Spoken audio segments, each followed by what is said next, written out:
Hello people of the internet, it is I, Soul Dragon here, back with more Fate Stay Night Remaster, where we're going to finish off day 15, since it is proving to be quite the long one.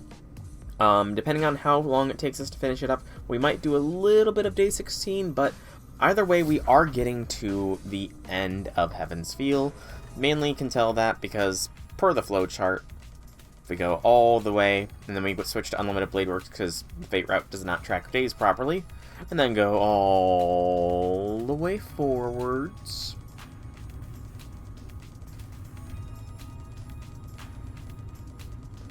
Come on. 13, 14. So day 15 is generally the penultimate day, and 16 tends to be the final day. So I do think day 16 is probably going to be the final day. I could be proven wrong because, I mean, this does get pretty close to the end of day 16, but we'll find out sooner rather than later, within the next week or so. But if you are enjoying my Fate Stay Night content, please be sure to like this video if you're watching it on YouTube, comment down below if you have anything to say, subscribe to the channel because it helps out me the most, and if you want to catch me live, you can always check the description down below. There are links to the Twitch and Discord, where you can follow or join to catch me live. But with all that said, I think it is time to officially begin, or resume, day 15. Hey Janice, welcome to stream. Happy things. We'll go off the manual save. But to answer the question that I'm sure might be bubbling in your mind, Janice, the reason that it is FSN today rather than FGO is because New Year's approaches, and FGO always has a GSSR for New Year's, and I kind of want to do the New Year's GSSR on New Year's Day, you know? As well as any New Year's quests and all the standard New Year's shenanigans. And I don't really have any free AP because I've been going hard on the Christmas event farming, so yeah. Been a little bit busy on that. Anyways, howdy things, Janice. It's past 9 o'clock. I meant to be right back, but it's been 2 hours. Sorry for making you wait, Ilya. I want to go to Tosaka's house. Let's go together. Reen's house? I don't mind, but why? Well, we need to regroup with her. I want to know how she's doing, too. Kotomine said she'd recover by tonight, but I can't trust what he says. If she's in trouble, we need to help her. That's fine, but Shiro... Ilya points at the wall. Oh. Just pointing at the wall, and Reen is suddenly... How is Shiro that unobservant? Like, I mean, his eyes are meant to be able to analyze things. How does he miss Rin standing next to a wall? Duh. Nothing much since there's nothing going on in days between Christmas and New Year's. Fair enough. Fair enough. I mainly just had my friend group meet up on Sunday. Hey, J6, welcome to the stream. Happy things. He analyzes weapons. Blades, to be specific. I'm happy you care. I'm fine, as you can see. But if you were that worried about me, I wish you would have stopped by my house after you left the forest. When did you get here? But you do have a good point. He does not really look with his eyes. Just an hour ago, Ilya told me what happened in the forest. Tosaka's in a bad mood. Nah, she's positively furious. She must be upset that we went to the forest without her. You know, Shiro... She might be a little bit more upset at the fact that you kind of removed the shroud that you aren't supposed to be removing. I have a feeling that might be pissing off Reen just a little bit more. I didn't have much choice. I thought it was a race against time and Ilya was in actual danger. Right, Ilya? Yeah, I wasn't locked up, but they might have taken me to the Greater Grail and ripped out my heart if you had come a few minutes later. If Zalka manages to take over Sakura, he'll use me to open the gate. If you and Kotomine had come a little later, I'd be dead already. See, I wouldn't have made it in time if I waited for you. Okay, Shiro, that is the worst thing to say. Like, you're essentially blaming Rin there. And that's never a good idea. I honestly don't know when, like, watch streaks were initiated. Or have they always been a thing, J6, and you've just never said anything? No, really, those excuses all depend on Sakura. How about the truth, Ilya? Oh, could you tell? Yeah, I think I still had a bit more time. Sakura's strong-willed, so she won't break that easily. I would have given it one more day until she lost her mind and became Zauken's puppet. I knew it. Elia, you shouldn't spoil Shiro so much, you know? You just need to be twice as strict on him as you are to other people. Ah, it started not... Oh, wait, does that not appear? No, that does not appear in chat. Okay. So, it only appears, I guess, as an alert for me that Janice claimed, like, a 30-stream streak or whatever and got a bunch of channel points. I guess that message only appears for me. I wonder if that's something I'm gonna have to enable to, like, have a pop-up or something. Something I need to look into. Definitely something I need to look into. Yeah, I'm glad you're here to do that for him. But yeah, like I said, it just... Janice had a pop-up of a 30-stream streak, and, that would be it. So it's a sharing thing. Okay. Except it doesn't appear in chat, which is weird. It's weird. I watched them rake me over the coals. But even if there was an extra day's worth of time, I'm still not sure I could have made it in time with Tosaka, even if we went right now. I was faced with the tough choice in the forest, but thanks to all that, all three of us are here again. I tightly squeezed my wandering mind. Shiro, you don't have a mind to squeeze. Yeah. I'm wondering if that's an alert that might be able to be enabled as like a pop-up sort of thing. Or if it would even be worth it. Tosaka and Ilya's banter threatened to relax my tension. Hold on, Ilya. If you weren't sure whether Sakura would hold on for another day, then would you have had... Then you would have had... half a day or so. No matter how hard Sakura tries, she's about to give birth to Avenger. She'll completely change once she conceives it. Nobody will be able to save her then, and nobody will be saved either. Hey, they're finally learning about the angriest of mangoes. Although, he's not really just an Avenger anymore. Tosaka and I frowned at the unfamiliar word. Yeah, a literal Avenger. It's the 8th class of the Holy Grail Ward that the Einsburn summoned when they broke the rules. Shiny Hunting Latias. Nice. Very nice. I'm guessing that's a new thing with the DLC. Okay, yeah, so, Avenger is canonically the 8th class, which means Ruler is canonically the 9th. What will be the canonical 10th class, then? I'm trying to think, like... Which class would be considered the 10th one overall? Shielder? Maybe? Technically? You're on a timer. Weird. Alter Ego? That's a... I mean... Were the Sakura 5 considered alter egos in CCC? I honestly don't know. I watched a little bit of the translation of it a while back, but I don't think they ever translated any boss fights or anything. Its curse is what contaminated the inside of the Grail. Although, no, Beast isn't really a class. It can't get out on its own, so it merged with Sakura to project that shadow. And it's an impossible existence that's still eating people to try and gain a definite form. That's Avenger, an anti-hero who must never be summoned and who was called forth by the Einsburn Master during their 3rd ritual. True. So Alter Ego being 10, and... Savior. Good call, J6, good call. I forgot about the Savior class. That is what, I don't remember. I remember it was introduced, but I don't remember who it was in Fate Extra. You knew Ilya. You knew what the shadow was and what was trying to possess Sakura? Yes, I understood what was happening when I extracted necessary information from Sakura. What I need to do and what you and Shiro call your enemy. Fair point, J6, fair point. Ilya closes her eyes once. In resignation, I think. She sighs and seems to make up her mind about something. I'm going to talk about the issue at our core. They aren't relevant anymore, and they aren't a burden you two need to bear. As the final masters in this Holy Grail war, I'll let you hear the facts. Tosaka looks at her in amazement. So do I. Right now, Ilya's displaying a hollow calm that makes her seem like a different person.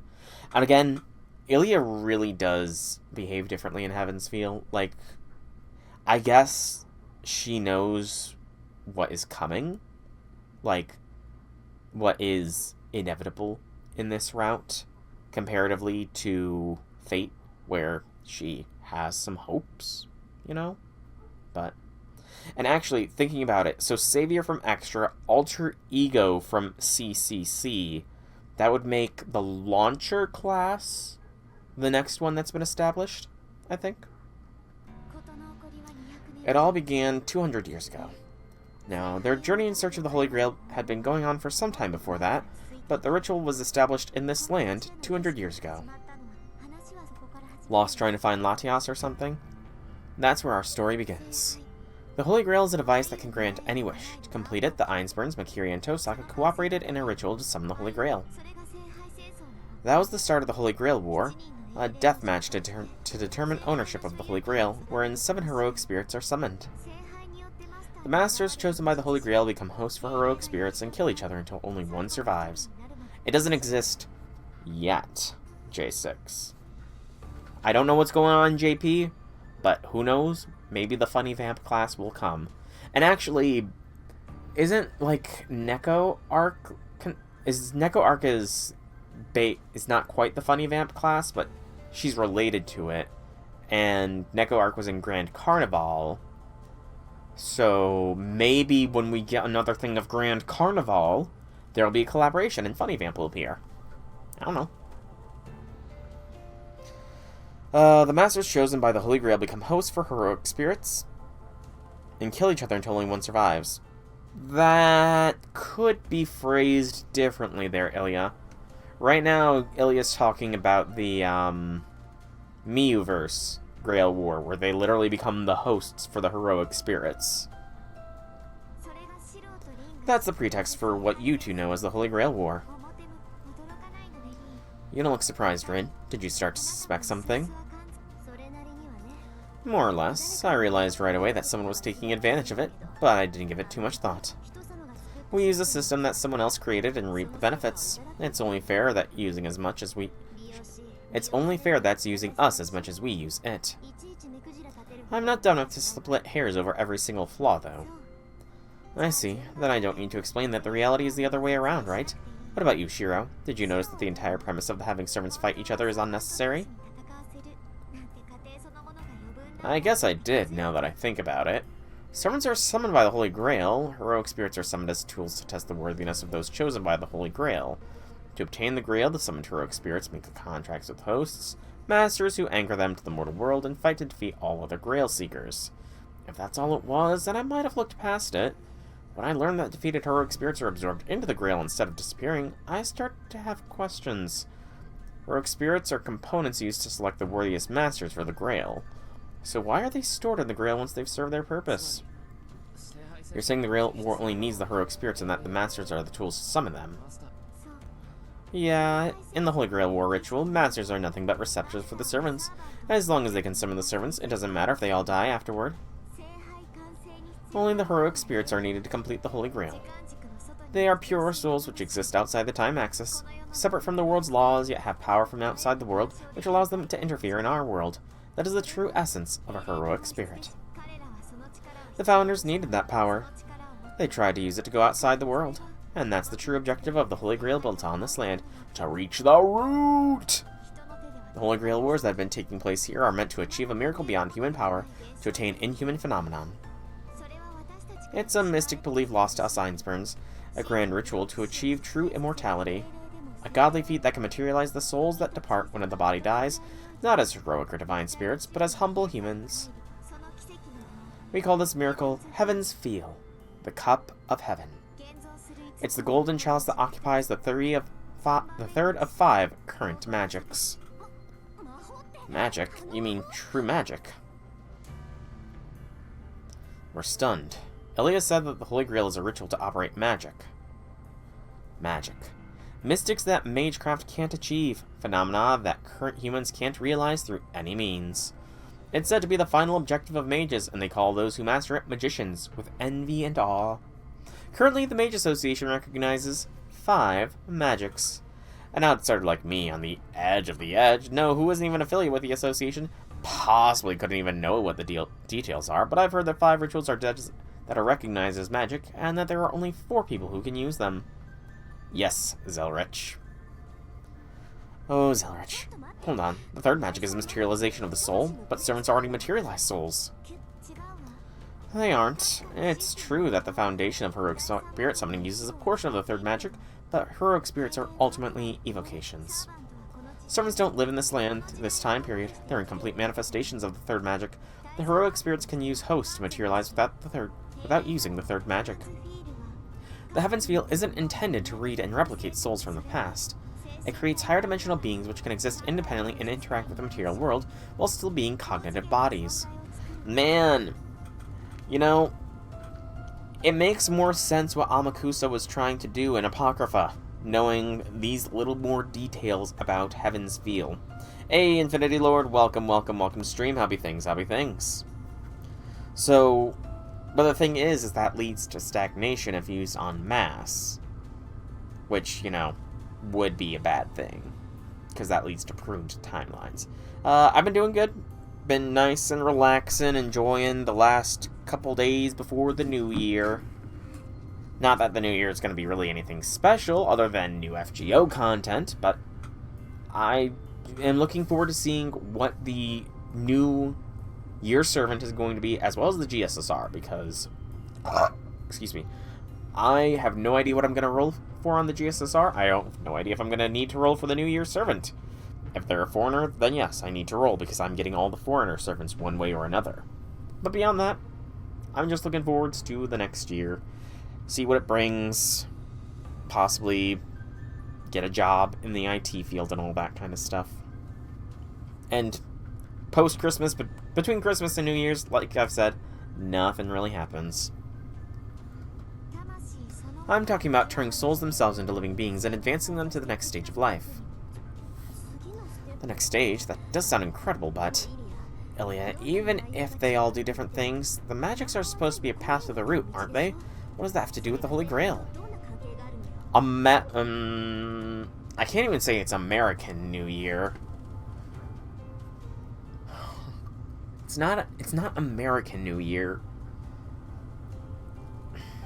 Yeah, I know that he's referring to the Chinese New Year. I don't really want to say the global New Year either, because that implies everywhere celebrates the New Year on January 1st, but that's not the case. So, it's kind of a weird... I'm not sure what the proper verbiage would be, honestly. Not sure, like, how to refer to the New Year, because it's not American New Year, but it's not a global New Year either, you know? To begin with, there's only one territory in Japan that can activate magic. Fuyuki boasts first-rate ley lines, but it lacks any quirks that would let it connect to the root. Yes, this place isn't distorted enough to reach it, so a hole opened instead. If there's no road connecting to the root, then you just need to break the walls down, right? Lunar New Year is what it's called. Okay, that's interesting. I thought it was Chinese New Year as well. My bad. Progress in Supersonic is slow since you haven't been playing as much as before. I mean, that's fair. You are on break, but I imagine the holiday festivities and, like, probably take a lot of time as well. Infinity Lord. Like, I was definitely pretty busy over, you know, Christmas Eve, Christmas, and then the day or so that followed. So, understandable. New Year, I'm thinking of is based off the Gregorian calendar. So, the Gregorian New Year. Yeah, so the Gregorian New Year is coming up soon, and I'm just looking forward to the next Gregorian New Year. And the Holy Grail War is an act of breaking that wall. Collecting enough magical energy to grant any wish is a part of that process, but the Ainsburns only view it as a secondary benefit. In fact, it's just advertising to lure in masters to serve as sacrifices for the ritual. All the Ainsburns needed was a giant magical circle that could store a large amount of magical energy away from the prying eyes of the Mage Association. The Tosaka Patriarch at the time helped them. This has always been a land where the Association's reach is limited, and there aren't many places comparable to the Aozaki? Hey, wait a second, that name's familiar. The Aozakis, that's a familiar name. J6 has said that name before. To the Ainsburns, Fuyuki was nearly perfect testing ground with all the conditions they needed. You know the rest. There are 2 Holy Grails. The Holy Grail is sleeping in the earth, and the Holy Grail which the Ainsburns prepare. I'm perfectly fine with it.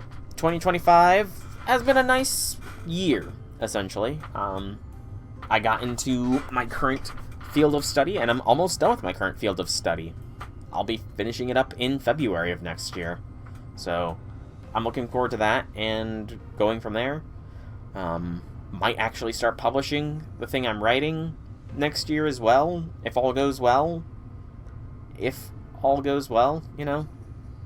It's gonna be a push, but I'm trying to get the first book or so done before the first full week of 2026. But overall, 2025 has been good after a terrible end.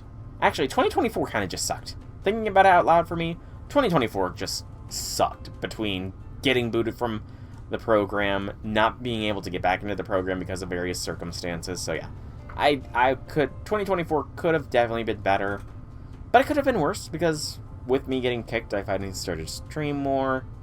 Okay, 2024 was a mixed bag, 2025 was good, I'm hoping 2026 is good as well. Former is the magic circle that uses the Tosaka land. We call it the Greater Grail, while the key the Ainsburn supply each time is the Lesser Grail. The Greater Grail manages the Holy Grail War system, while the Lesser Grail collects the souls of defeated heroic spirits and serves as a core to power the Greater Grail.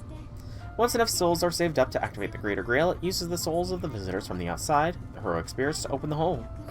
Once the role is complete and they return to the throne they come from, the small opening is stabilized by the Greater Grail's power, and a path to the root, which can't be reached by humans, opens.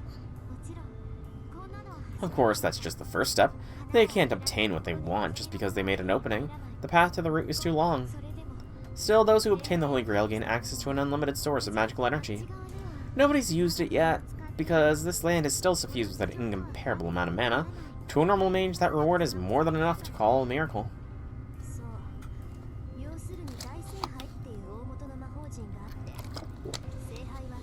Oh, what good news, J6?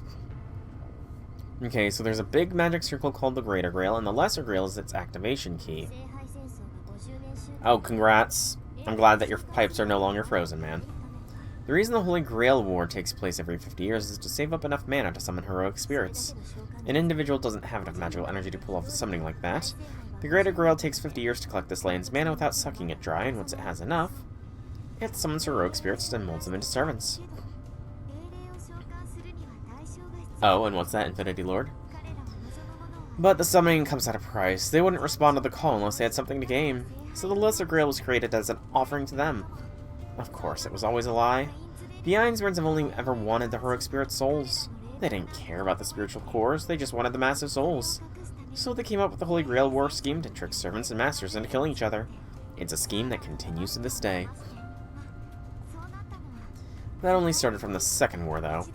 I was taught during the First War, they wantonly summoned heroic spirits, and Tosaka, Ainsburn, and Makiri all fought over them, until it ended in a sudden failure. That's why they came up with the current rules, which were applied starting from the Second War. They invited mages from afar, and they all killed each other for the Holy Grail. As long as they had their own servants, the other masters were just obstacles, and it was efficient to have them die in battle. From the perspective of the founding families, it was a legal and convenient way to eliminate the other collaborators. Okay, I'm actually... So, the Fuyuki Holy Grail War takes place in 2004, I believe it is, right? So, this is the 5th Holy Grail War. The 4th Holy Grail War occurred, it was, I think, 10 years before that, right? So, the 4th Holy Grail War occurred in, like, 1994, if math is right. Which means the 3rd Holy Grail War occurred in 1944. And I just gotta wonder, like... In 1994, that's kind of when World War II was going on? So, how exactly did the mages from far away come to Japan during World War II to do a Holy Grail War? Much less, how much more difficult was that Grail War to cover up? And for them, people not to think that they were being invaded. You know?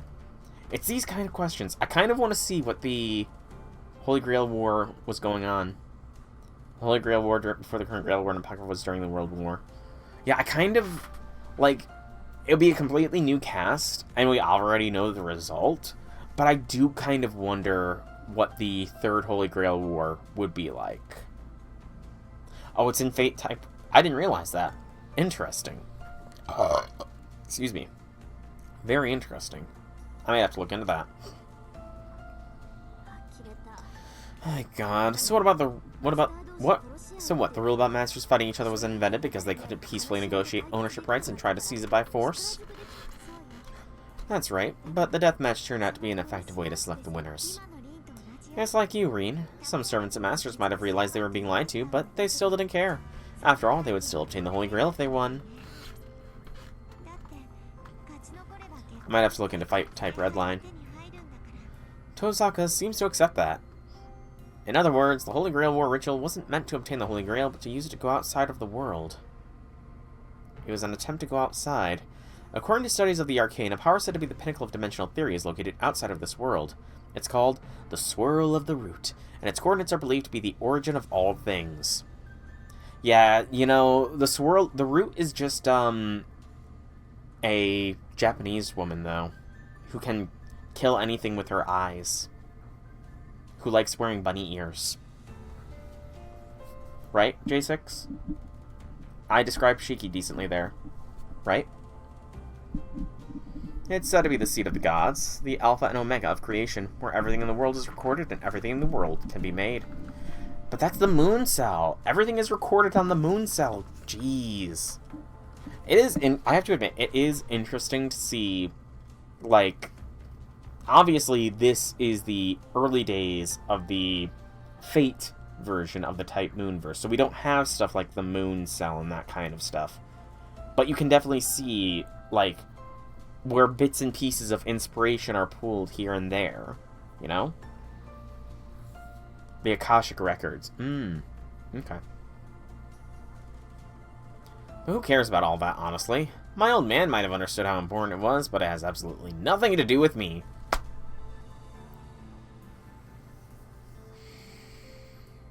Shiro. I mean, I guess this is a Shiro that has given up his ideals? Because, I mean, thinking of it in a logical way, if Shiro knew all this about the Grail, and knew that he would have unlimited power to save everybody, would he possibly be fine, or would he actually be concerned about all this, comparatively speaking? Really makes you think. What's important is how it concerns the identity of the thing possessing Sakura. I don't care about the true goal of the Holy Grail War. You said yourself that isn't relevant to us. More importantly, tell us about the thing you mentioned earlier. Irrelevant? This is magic we're talking about. The third magic, no less. It's a taboo of taboos, which the association has kept under wraps forever. Best way to see this is the moon cell records the information regarding the world on the terms of human view, while the root records all worlds possibilities or a macroscopic level. I'm pretty sure, though, that the moon cell also records, like, every branching timeline up to a certain degree. Because that's the whole premise of, which one was it? Extella. Yeah, Fate Extella. Because in Fate Extella, there is the whole fact that when you go down one of the bad end routes, it specifically sends you back to earlier so you can get the true route through the quantum time lock. Because the moon cell does record all timelines as well, just as the moon cell is where the quantum time lock is sort of introduced as a concept, as far as I'm aware of, at least. So the moon cell is more than just terms of human view. The moon cell is on a higher playing field. You're a mage too, so you can't just ignore the third. Yes, I can. Come on, Tosaka, what are you thinking? This isn't time to talk about some ritual that won't work anyway. Oh yeah, where's your proof that it won't work? Look, I don't know why, but nobody's ever won the Holy Grail War, right? So something must be wrong with the way the ritual works. Besides, how else would you explain Sakura? If the Holy Grail is the path of magic, are you saying what's happening to Sakura is magic too? Tosaka goes quiet. I seem to have struck a nerve. Ilya, why did the Holy Grail War turn into this? Kotomene mentioned that there's something inside the Holy Grail. It's gotta be that Avenger thing you mentioned. Is it inside the Holy Grail? Not inside you or Sakura, but the Greater Grail? I mean, I will concede the Moon Cell probably came after the root, which just brings the question of who or what made the Moon Cell, but regardless of that, yes, the root is a record of everything and the origin of everything. As far as we are aware, like, as far as the currently known cosmology of the type Moonverse, I'm pretty sure that's the case, but I feel like there are some exceptions. Like, I want to say with FGO, it's very much implied that the outer entities might be outside the root. Shiki's just connected. Oh, okay. Okay, I see. Oh, so Kotomene knew. He's a mage who was tainted by a venture like Sakura. He's probably known all along what was inside the Holy Grail. Curious like Sakura. Yeah, the rest of this concerns both of you. It's what Zouken is trying to acquire and what changed Sakura. I'll tell you about the thing lurking within the Holy Grail which contaminated the souls of the heroic spirits which are comprised of neutral power. Its class name is Avenger. It's a heroic spirit that's on its way to becoming a successful case of third magic, using the power of the Grail to acquire a shape as a living creature. What? Hang on, how could anyone say magic is irrelevant? You just said magic. No, Avenger's materialization doesn't use magic of the Holy Grail. It's a heroic spirit who's always innately had those attributes. It can materialize inside the Holy Grail because it's Avenger. The Greater Grail only summoned Avenger who is capable of using a third magic. The Grail itself isn't capable of using the third magic. Because of the nature, Antagonist and Kankei want to take over Shiki's body and reach the root. But if Shiki is a part of the root, then that would essentially be meaning trying to take over the root, which wouldn't necessarily work, I feel. So you're saying it's a monster that could always materialize itself? It can just do the third magic on its own, even if the Greater Grail doesn't manage to activate magic? Yes, it started in the Third War. After failing in the First War and being eliminated early in the Second, the Ainsworns got desperate and summoned a heroic spirit specialized at killing. They obtained an old scripture and used the traditions of another country as catalyst to summon their most evil demon. They summoned something forbidden in order to kill all the other masters, force the Greater Grail to activate, and monopolize the spoils. Its name is Angry Mango, an anti-hero of slaughter said to embody all of the curses in the world. Hang on. If I recall, Angry Mango is the name of an ancient Persian demon.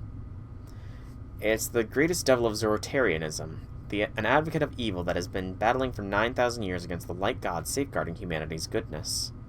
Zoroastrianism contains stories revolving around the conflict between two gods of good and evil.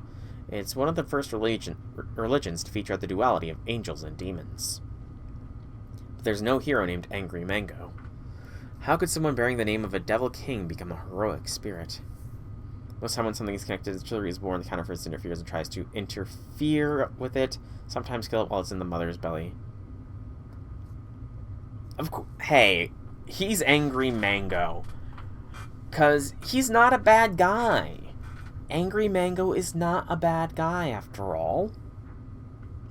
And now that I'm thinking about it, like, obviously the Prilliaverse is different, or rather the Mewverse is different. I wonder, it's obviously too late for the Mewverse to have anything with Avenger with regards to the Grail stuff, but I wonder how that would have been handled. Angry Mango as a Hawk's dad? That's a shock.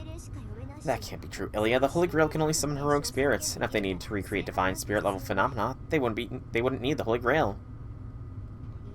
Plus, I don't think there's even a hero named Angry Mango. If there was, he would be a nameless evil spirit who didn't leave a mark on history. He wouldn't have a soul worthy to be summoned by the Holy Grail. Elliot, what exactly did the FSN Remaster summon? Like I said, Angry Mango. Absolute evil. It's true he was nameless and not a literal devil, but a hero bearing the title of Angry Mango definitely existed.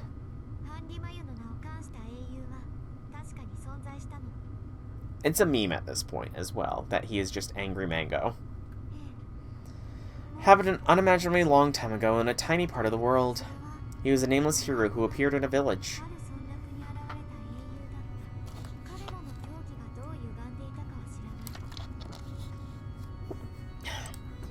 They didn't know how twisted their creed was. They didn't know why they chose to do what they did. They just lived righteous lives according to their own teachings. They taught people to revere the good, protect the light, and lived justly. In mythology, the demon king Zahak was the human king who was corrupted. Oh, interesting. Very interesting. I didn't know that. I don't really know much of Zoroastrianism. It was not a religion covered in my Eastern philosophy course I took a while back. Yes, phantom spirits have not been interesting. When were phantoms... Well, no, that's not necessarily true, because Kojiro, Sasaki Kojiro, is considered a phantom spirit, not a proper heroic spirit. And very technically, the same could be said for the Hassans. The reason that only Hassans are summoned in the Ainsburn Holy Grail War is because of the fact that rather than try and find dedicated killers, they just tied the concept of Hassan-i-Sabah to the concept of assassin in this Holy Grail War. But because each Hassan-i-Sabah was different and did not have a defined legend, they are normally considered phantom spirits and only proper, and that's why they are not considered proper spirits in the context of right now. Obviously that changes with time, but it is because of Angramayu that Zahak drew two snakes on his shoulders, told him that if he feed the snakes human brains, they will eventually fall off.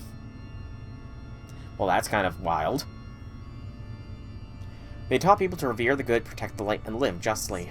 From the outside, they seemed poor and wretched, but to them, prayers were absolute. That was a single bit of human-like pride they could enjoy when they were treated as less than human. You see, the people of that village genuinely wished for world peace. They prayed for all of humanity to be free from evil so that they could live pure and righteous lives. They prided themselves on being creatures worthy of God's blessings, who rejected the many functions humans were born with, such as hunger, slaughter, and extreme love and hate.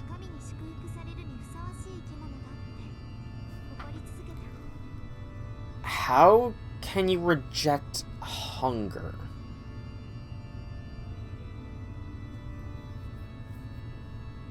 Like, I can understand rejecting extreme love, hate, and slaughter, but how do you reject hunger? Also, I would not say that humans are born with the innate function to slaughter. Just saying. I don't think humans come out of the womb ready to go murdering. But it was impossible. Humans aren't free from evil simply because they live pure and righteous lives. Evil has always existed. They needed a way to sever themselves from it. So they took measures. They imagined a way to save not just their tiny world, but all of humanity. It would be too hard to make all the people in the world do good, so they would prove the goodness of all humanity. Except for one. If one man were to bear the burden of all the evil in the world, then the remaining people could not possibly do evil. They sincerely believed that simple, childish idea. They chose a young man to be the sacrifice. They captured him and carved all manner of curses into his body. They charged him with every crime known to man, and blamed him for all their evil deeds. That was the end. In their tiny but complete world, the ultimate evil was born. They cursed, scorned, and feared him, all while revering him. They thought, we're pure and just. If all the evil in the world is there, then we can only be good, no matter what we do. That's some very Fey level of logic. I'm just saying it now. This feels like very Fey level logic. Yes. Only humans are capable amongst animals if we ignore cosmic divine forces in religion. Very true. Very true. Like, from a religious standpoint, you have a good point there, J6. And what just happened, Infinity Lord? Did you manage to beat Supersonic? Genuinely believing that it was for the good of all humanity, they created a devil. To prove the goodness of all the people in the world, they killed a young man until he broke.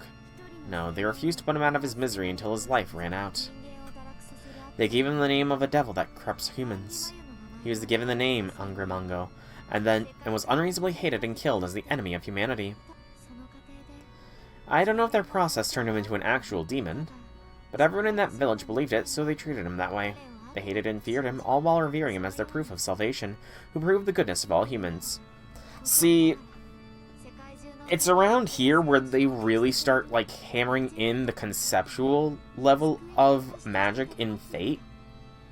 Because, conceptually speaking, because they believed him to be a demon, he was eventually able to become what they believed him to be. Well, congrats on getting 89%, Infinity Lord. Congrats. But, yeah, so the Type Moonverse has a very high level of conceptual randomness, and this is a good example of it. Like, I mean, you know, that's fair, you know, gotta destroy those human brains. Excuse me. The human brains that are not inhumans, to be specific. I don't know why I'm getting texts from school. School's currently on break. But, I mean, this is kind of... I kind of wonder if Kama, the inspiration for Kama was drawn from sort of this, you know? Because, again, Kama is only a universe because she was killed by a attack that was meant to destroy universes. Ergo, if she was destroyed by that attack, then she is a universe. And it just really makes you wonder, like, how much conceptual stuff could be piled onto things. I mean, yes, that's true. Not so much, like, in the Type Moonverse, it is very much a literal interpretation of things, though. Like, Kama literally became a universe because she was very literally destroyed by Shiva's universe-destroying gaze, you know? He saved everyone while being despised and cursed. His existence alone was a justification for other people to be forgiven, no matter what evils they committed. Yeah, the methods might be wrong, but he did save everyone. To the villagers, there could be no greater hero. Oh yeah, of course. Like, not Type Moon talking, yes, concepts only exist through beliefs. Like the concept of time, you know? If we all just stopped believing in time, then who knows what would happen. That's how a hero was born. He was hated and hated until he lost himself and truly became what they thought he was. A pitiful sacrifice who professed his evil in place of people throughout the world. That is the anti-hero, Angry Mango. Yeah, I'm not sure about... Even though I'm American, I don't think I've ever been to Cracker Barrel myself.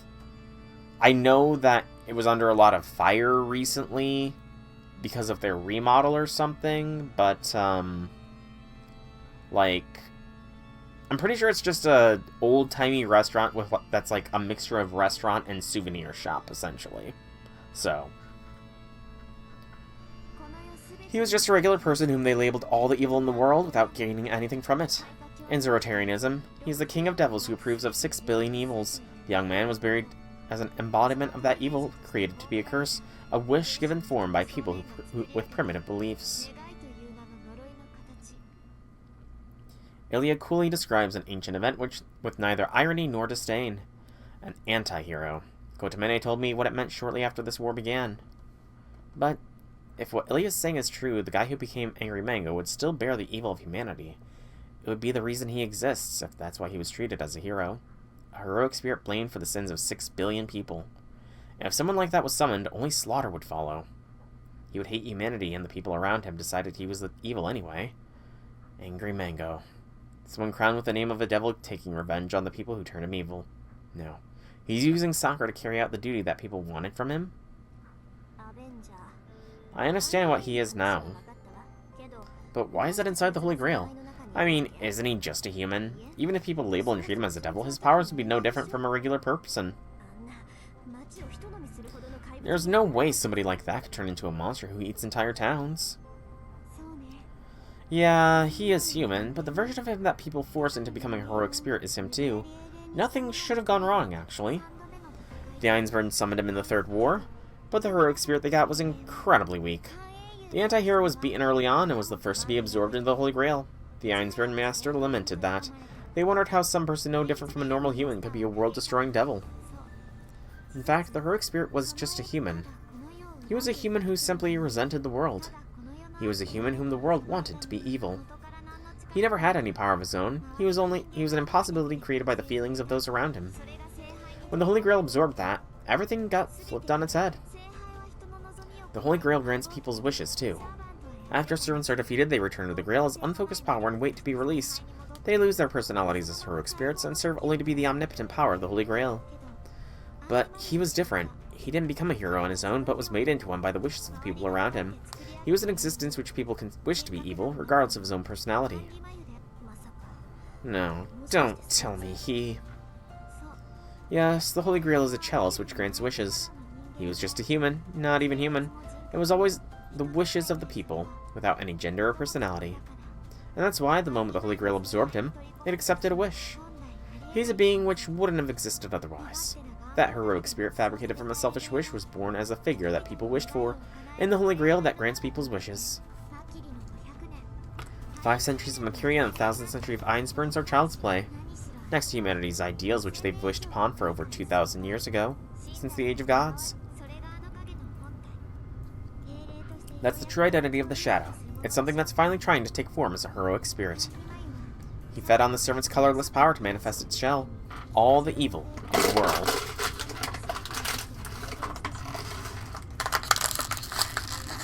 Be evil. Sorry about the crackle pop. He has gradually developed as a servant who would curse 6 billion people who possesses the ability to curse 6 billion people. So you're saying that he's already taken control of everything in the Holy Grail? No, that any wish it grants is predetermined and that what happened in the Fourth War was a way to fuel his wish to have shape. Yes, I don't know how much Kiritsugu knew about the servant Angry Mango, but Kiritsugu saw the Shadow attempting to escape the Grail as a threat and destroyed the Lesser Grail. He made the right choice. No matter who he is in the past, the Angry Mango incarnated by the Holy Grail is very real. As all the evil in the world, he'll be a demon king who kills people as long as he lives. Exactly. Blame the Ainsburns. True enough, true enough. Since he's the source of the Grail mud, that makes you wonder about the Beast 666 and prototype that replaces him in Fate media. I mean...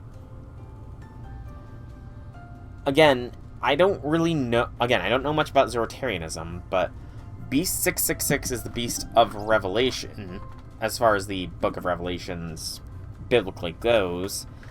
And I want to say it kind of shares a bit of a similar role to Angry Mango, in that it is essentially like a representative wish for a lot of the sins of the world, if my memory of Revelation is correct. So they are similar to a degree.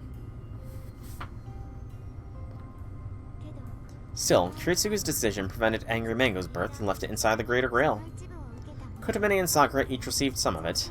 Saokin has probably realized that an almost incarnated servant is inside the Holy Grail. That's why he planted a piece of its body in Sakura to link her to the servant inside the Grail. He made Sakura a master so she could control it if it ever emerged from the Holy Grail. Whatever it is, it's still a servant. A servant can't defy its master, no matter how strong it is. Oh, that's a blatantly false statement there. That is a blatantly false statement right there, Ilya. I'm sorry. Independent action. Independent manifestation. Yeah. Magic resistance as well, technically. That is Zaukin's goal. He's going to use Sakura as bait to reel in Angry Mango. Same B66 treats the Master of Saber's sister as its mother. Whole reason why are the proto betrayed his message. I've honestly never really read much of Prototype, so that's weird. Also, this is a very weird frame here. Like, it's kind of trippy and messing with my eyes. Wait, does that mean Sakura's contract with Angry Mango? That's insane. Once she takes control of Angry Mango, Sakura won't be able to endure her shadow, Angry Mango's magical contamination.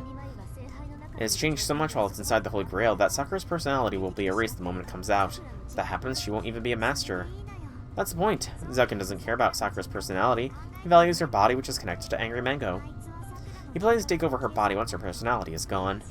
You probably don't know how the core worm containing Zouken's soul can turn any human body into his own. That's how he's lived this long. Yeah, probably. Yes. Apocrypha, the Ainsworn summoned a ruler, who kind of went along a similarly destructive path. To Zouken, Sakura's always been an eventual host for him to take over. What'll happen then? The thing that's possessing Sakura. If Sakura's changing because of her contract with the servant, then... Zouken abducted me because he has no intention of making Sakura open the gate. He plans to make me fulfill the function of the Lesser Grail while he takes over Sakura, who's become Angry Mango's master. Then he probably plans to take over the imaginary monster, Angry Mango, once it succeeds in the third magic and materializes its soul.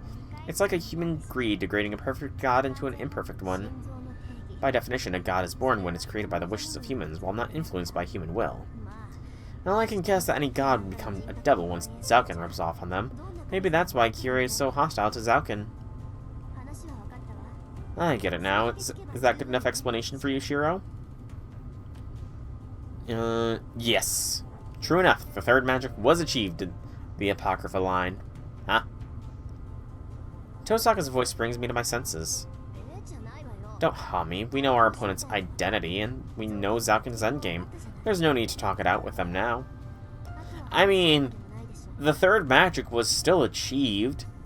By the end of Apocrypha, Astolfo is alive and living, and roaming the world of Apocrypha. Which really, like, is somewhat terrifying when you think about it. That Astolfo is, like, live and well running around in the modern world in Fate Apocrypha.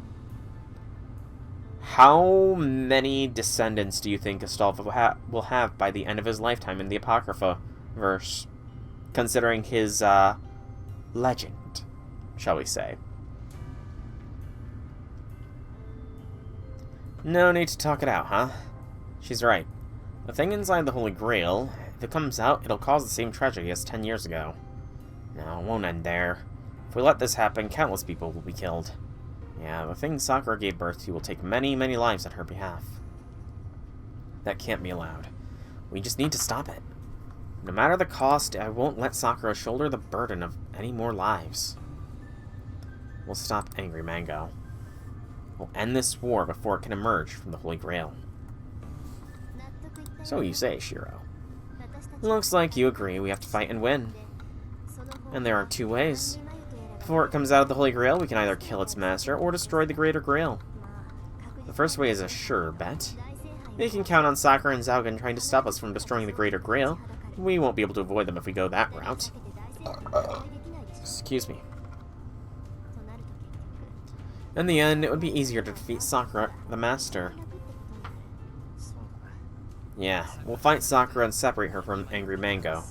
That's the fastest and simplest way. Wow, Shiro, I thought you'd be against targeting Sakura. We don't have a choice right now. If Angry Mango is what Ilias says it is, then there's nothing humans can do about it. Once it gets out, we've lost. Not quite 50 minutes, because I did go off on my own little tangents a couple times there, so I would not say she went off on a 50-minute one. So we need to try the quickest and surest way. Also, we can fight, but do you know where Sakura is? No problem here. Based on what Ilias said, the Greater Grail can only be in one place. Isn't that right? Yes, Rin. Zouken has returned to the Greater Grail to prepare for Angry Mango's birth. The sunken ley lines 200 years ago, the three families chose the cavern beneath Ryoto Temple to begin their work. That's where he is being conceived. True. Which, you know, again, Shiro's into weird stuff, so he might be into that. Beneath Ryudo Temple. That's the world where Sakura is. It's the final destination of the Holy Grail War, where we're headed. I sigh quietly and slightly relax my focused mind. The cold touch of the pennant in my right hand helps me collect my thoughts. We're going to fight Sakura. I meant what I said to Tosaka. But our way of fighting are different. Tosaka probably means to finish this by killing Sakura.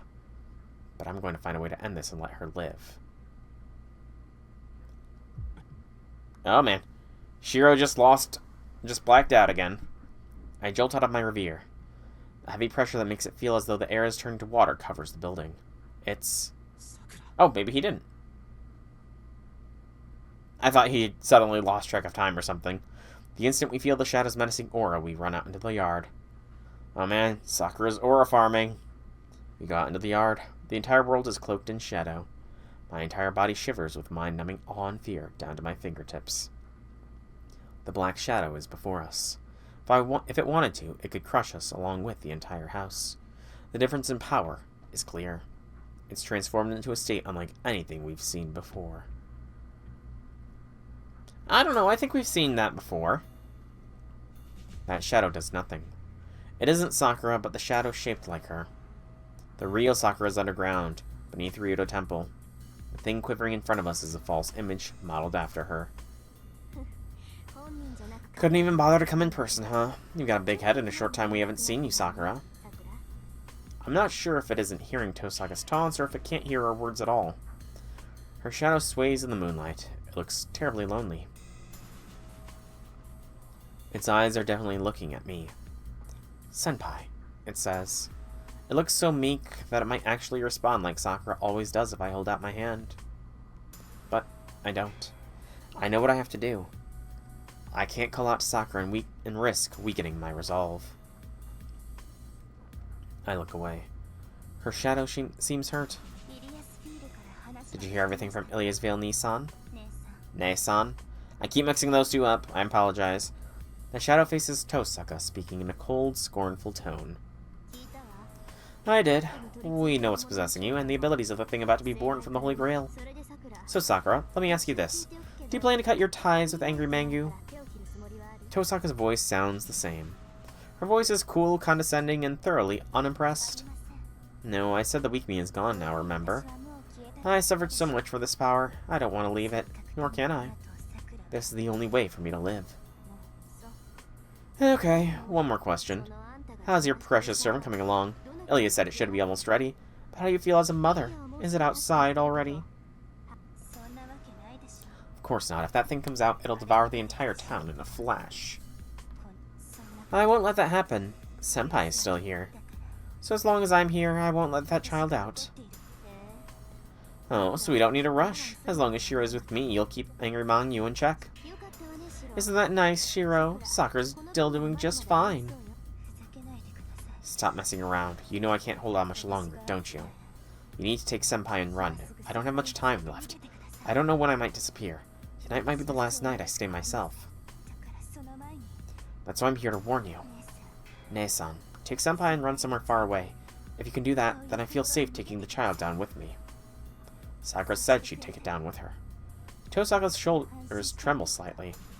Does she believe Sakura, or... You say you don't know when you'll disappear. You're mistaking that for not knowing when you won't be able to hold back, Sakura. Ne-san. Fine, whatever. I don't know how you plan to take it down with you, but you'll be free to kill yourself if Shiro and I leave, right? You'll die for us along with the servants of the Holy Grail, whose powers you've inherited. Yes. So please, run. I don't want you to see me change. I'll be okay as long as Senpai... As long as Senpai goes away. I think something like that. Also, this feels very different than what happened in the movie. Like, in the movie, they made it just seem like Sakura went crazy after killing Shinji. And she is still a little bit nuts, but I don't think we got this kind of depth with regards to Sakura being willing to take herself down to stop Angry Mango from being born, you know? So honestly, I'm disappointed the movie didn't include this kind of stuff. I truly am kind of disappointed that the movie did not include this scene. Again, like, Heaven's Feel movies were great, but I really feel like they would have benefited from making it into a series. Like, a 24-episode animated series would have been fantastic. So please, don't chase after me anymore. She makes a determined plea. Her shadow could kill me at any second, but she's earnestly asking me not to chase after her. I can't honor that wish. I refuse to leave her and run, and I won't let her kill herself either. And so... we're going over there. We're coming to kill you. Tosaka severs ties with her blood sister. What? Makes sense, doesn't it? As the Tosaka mage, I can't let you be. I also don't trust you to kill yourself. Have you noticed how you don't make any sense, Sakura? You're telling me to run, even though you want to kill me. Honestly, you're such goody two-shoes in front of Shiro. What did you say? Now that's a nice face. You should have worn that from the beginning. Is that all you came to say? Then get out of here. Take your time. We're coming for you soon. I mean, I think it would have done well. I truly think it would have done well and served better to adapt Heaven's Feel as a series.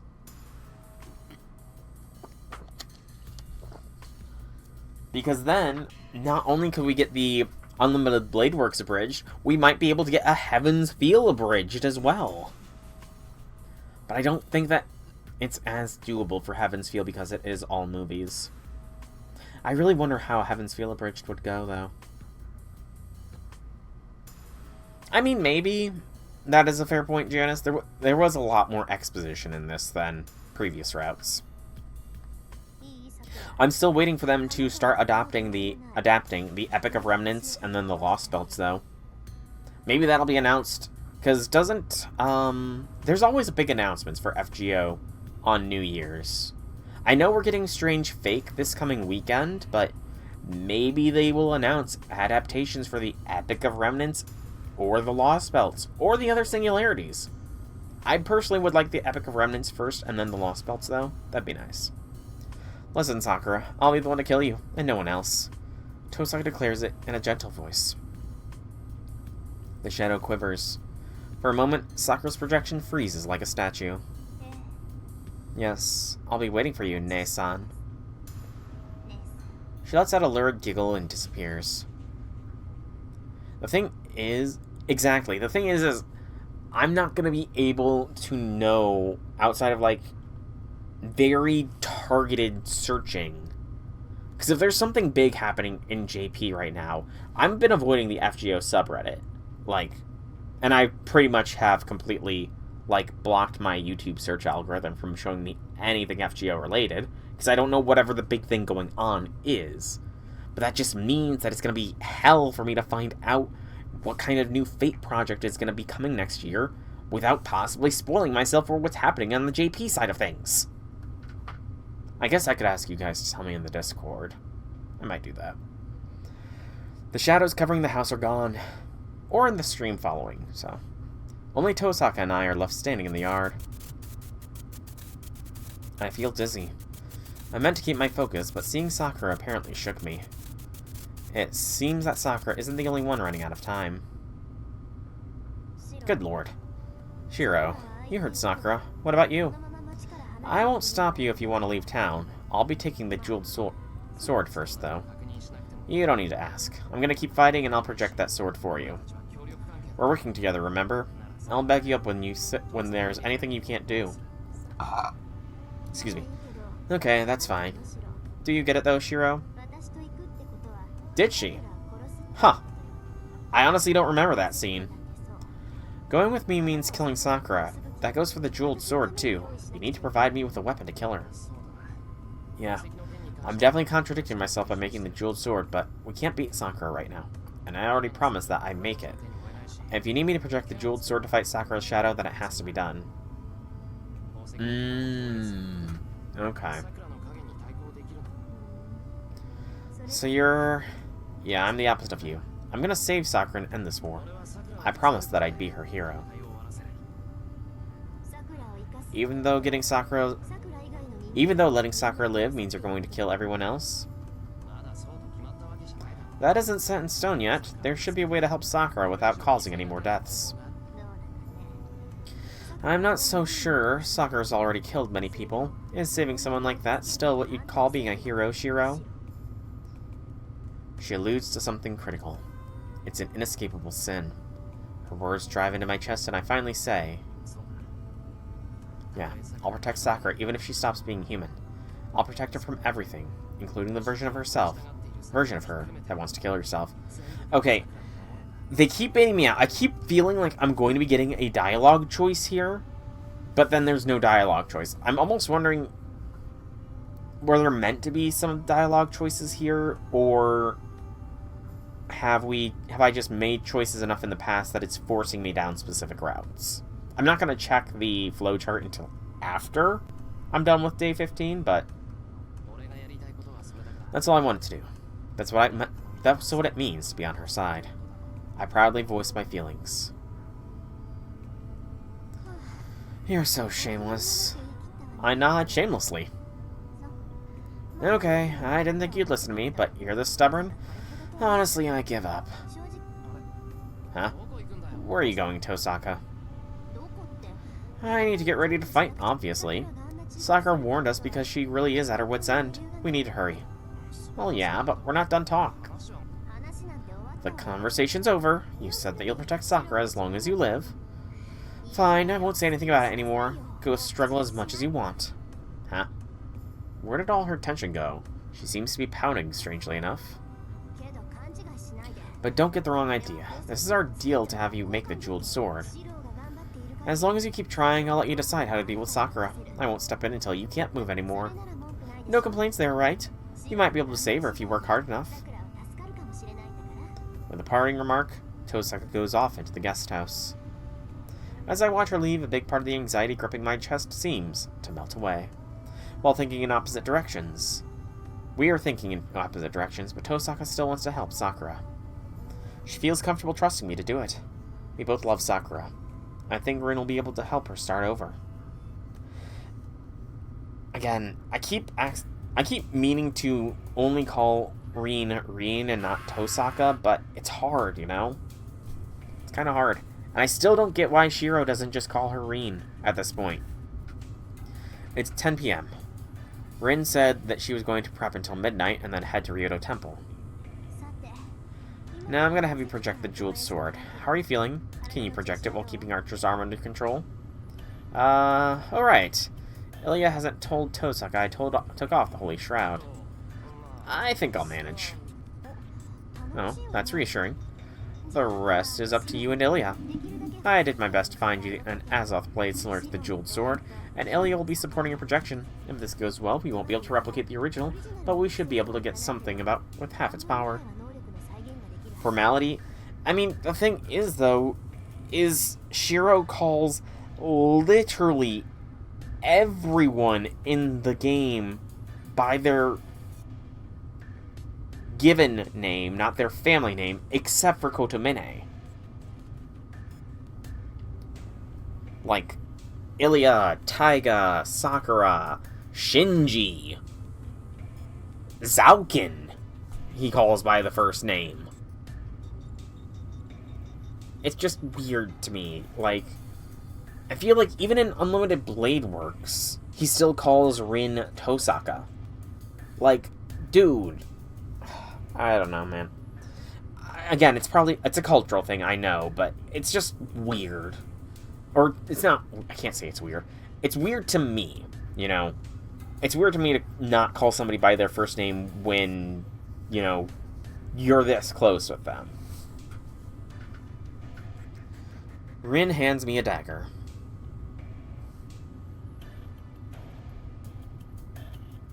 Well, that's the thing. He calls Kotomine Kotomine, but he doesn't call Zaukin Mato. You know? He calls Zaukin by his given name, but he calls Kotomine by his family name. Just like Rin. Like, only Rin and Kirei does he call by their family name, I think. You know? I can't honestly think of anyone else he does.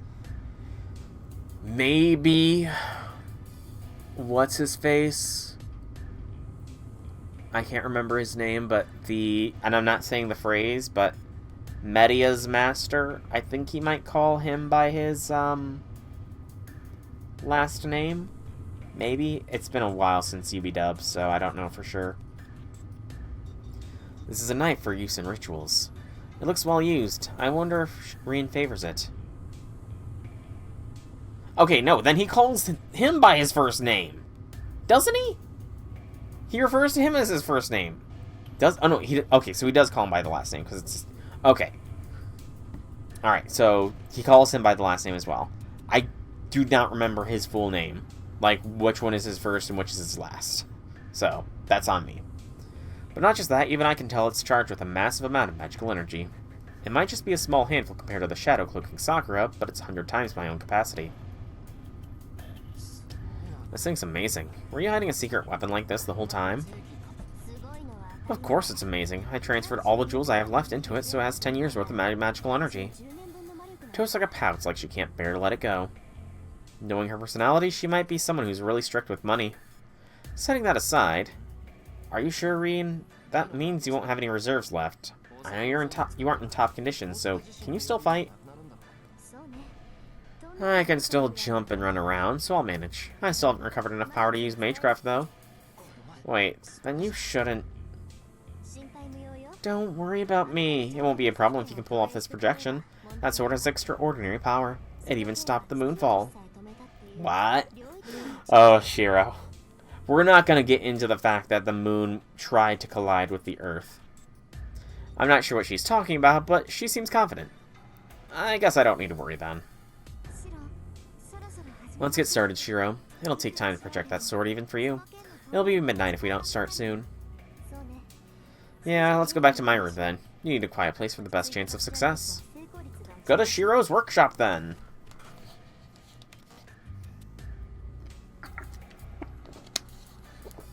Tosaka beckons us to follow her into the living room. Hold on, I'll project. Thank you! Good gracious, Shiro actually has a thought. I agree with. I want to be alone with Ilya while I do the projection, so go wait in your room, Rien. Why? If something goes wrong, shouldn't I be there to back you up? That won't be necessary. You'll actually just get in the way, Rien. Why does he call him that? That's neither of his names, though. Okay, I was wondering. I was getting confused there. Okay, so he calls him Iceless. Gotcha. Shiro's easily distracted, and the biggest distraction would be if you tripped in front of him. Oh! Oh, Ilya! Like, I mean...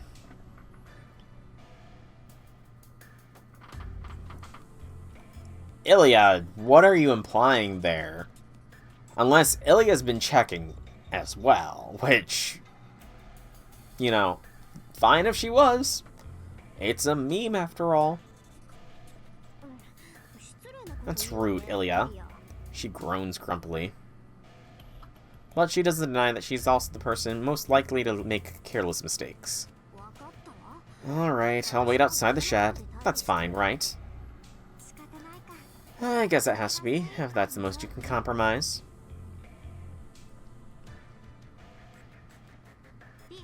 Rien, if you want to replicate the jeweled sword, then don't come in until I tell you to. I'll call you if it seems like an accident's about to happen, but unless that happens, stay outside, no matter what. Persistent, aren't you? I said I'd get it. I won't go in even if Shiro screams. The two of them casually bring up some very concerning examples. Come on, Shiro. Excuse me. Ilya enters the shed. I follow her when something hits me. Can I have this sword? I mean, you're about to use it for the projection. The Azoth blade will be gone once you make the jeweled sword. Alright, the jeweled sword belongs to you, so can I have this instead? It might break if I fail, and I can't concentrate when I think of you getting mad at me for breaking something of you own. Fine, if it makes you feel better, then you can keep the Azoth blade. Thanks. It'll pep me up. New weapon data added? Oh boy, what weapon data? The Azoth Blade, that's not really new. Hey, the user is Shiro Emiya game. Wow, we just established that. Poor form, game. Poor form. I close the door. I can't let Reen see what's next. She probably wouldn't stop me, but she definitely would feel responsible. The only way to alleviate that is to get her ex post facto approval with a sorry I actually used it, once the Holy Grail War is over. Ready, Shiro. I shouldn't need to explain the process to you since you've released Archer's arm. I gulp and nod. Ilya tells me to sit on the floor and I follow her instructions. Ilya, from what I've seen, Archer only projects specific weapons. I don't have any information on the jeweled sword. Even if I have the blueprints in a similar example, I can't replicate it. I know. I'm gonna have you search the records inside me. I haven't personally seen it, but there's a record of the jeweled sword inside my mind. We met the Tosaka's Grand Master when we created the Greater Grail. I'm sure she saw the Wizard Marshal's sword back then. You know, I was about to say, Shiro, Ilya is saying some very concerning things. Wait, you mean, just close your eyes, stay still, and I'm gonna send your consciousness somewhere else. I did it before, remember? I'll send your sight inside me, where you can analyze the jeweled sword. Once you're inside, I'll unbind your left arm. Your arm is going to invade you at the same time while you're 200 years into history. Keep a firm grip on yourself and try to finish the projection as quickly as you can. Ilya's voice is shaking. I can feel her arms trembling as she hugs me from the front, too. I'll take you until we find the jeweled sword, so you just need to still your breathing. Don't get distracted. Don't look at anything you don't have to. You just need to draw out Zelrich. Space shatters. Is it because all 5 of my senses plunge into Ilya's internal records, or because she undid the binding on my left arm? Whoa, that's a kaleidoscope red. There is no pain. My pain perception plunges into layers of searing pain, a spinning pain, but it is eroded by the damage to my body, which doesn't correspond to the pain. I don't know where I am. I don't know who I am. Exactly. I don't know what this means. It's a giant circuit. Dozens of layers of crests adorn a stone mortar over 50 meters in radius. It's like I'm looking out across the landscape of Arizona through a huge telescope. Why Arizona?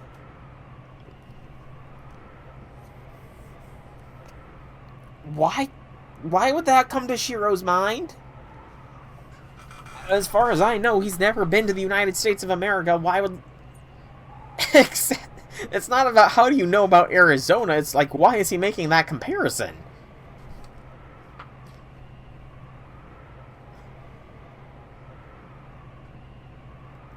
Circuits stretch out in multiple layers. They circle around in geometric patterns.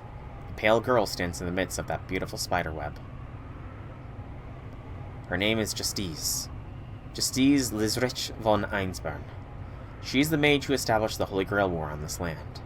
The Archmage revered as the Winter Saint, accompanied by Zaukin Makiri and Nagato Tosaka. The Greater Grail is active. Justiz acts as the key, attempting to recreate an ancient magic. Without her, the Holy Grail would only be a Holy Grail. Heaven's field requires her will. The old man is well aware that in the Makiri or Tosaka's hands, it would be nothing but a wish granter. My field of vision shrinks. The world zooms in. I cut my consciousness off from the excess. Because I cut my mind, my body becomes half its size. Maybe Shiro, you know, before the fire visited Arizona or something. I don't know. From the lower perspective of my shrunken body, the world is far too big. I mean, it's kind of... I'm going to be honest, it's not quite to the same level, but it reminds me of the first Pokemon movie where Jesse and James dressed as Vikings ferry Ash, Misty, and Brock to Mewtwo's island. And I don't remember who, but one of them says, I thought there were no more Vikings. And somebody else says, well, they're all in Minnesota. Like, Minnesota being referenced in the Pokemon world. Yes, that is well before so many other regions were established. But it just... It doesn't feel right, you know? Eventually I won't be able to see anything. How the 200-year-old ritual is created doesn't matter to me. But we got to see it with the movie. I'm only here to see one thing. I contract my awareness again, focusing on the sword an old man is holding as he watches over the Greater Grail and its affairs. That's the original. A ritual dagger with a jewel for a blade. It glitters like a kaleidoscope, searing my brain and my eyeballs.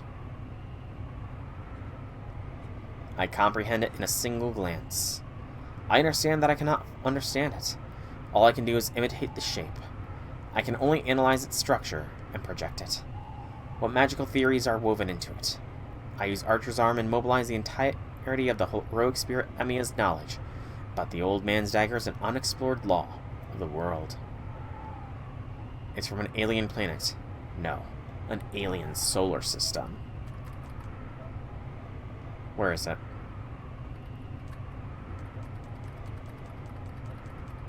It's not even here.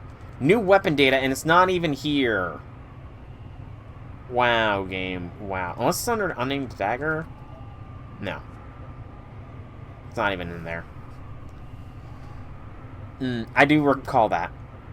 Oh, it said new servant data. Oh, I thought it said new weapon.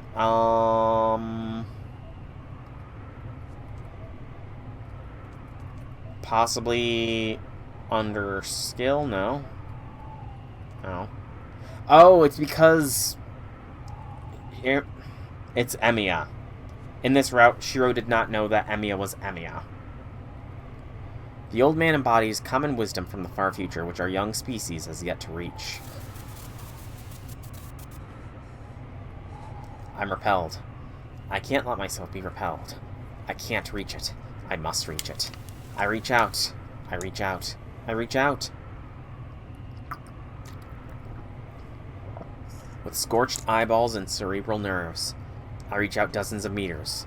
I reach, reach, reach. That's enough. Come back, Shiro. Elia's voice echoes. Not yet. I haven't even touched it with my fingertips. How? How am I supposed to leave like this? How can I leave after witnessing a miracle? A singularity. Oh, singularity. Give up. Do you want to fade away, Shiro? Reach it. Reach it. Reach it. Reach it.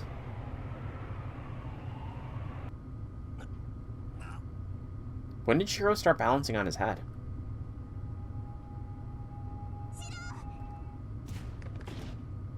I jump up or something pushes me up. I float in the air and hit the ground.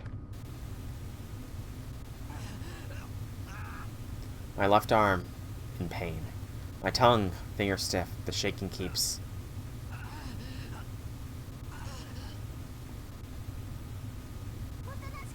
Calm. I'll try back. Huge kitchen knife stabs me in the side. Okay, I was about to say, that sounded like a slap. Did Shiro just slap Ilya? No, he just got stabbed. It pisses me off, so I push away. Okay, why is Ilya stabbing him with a knife? Ilya, I thought we were past your murderous tendencies for Shiro.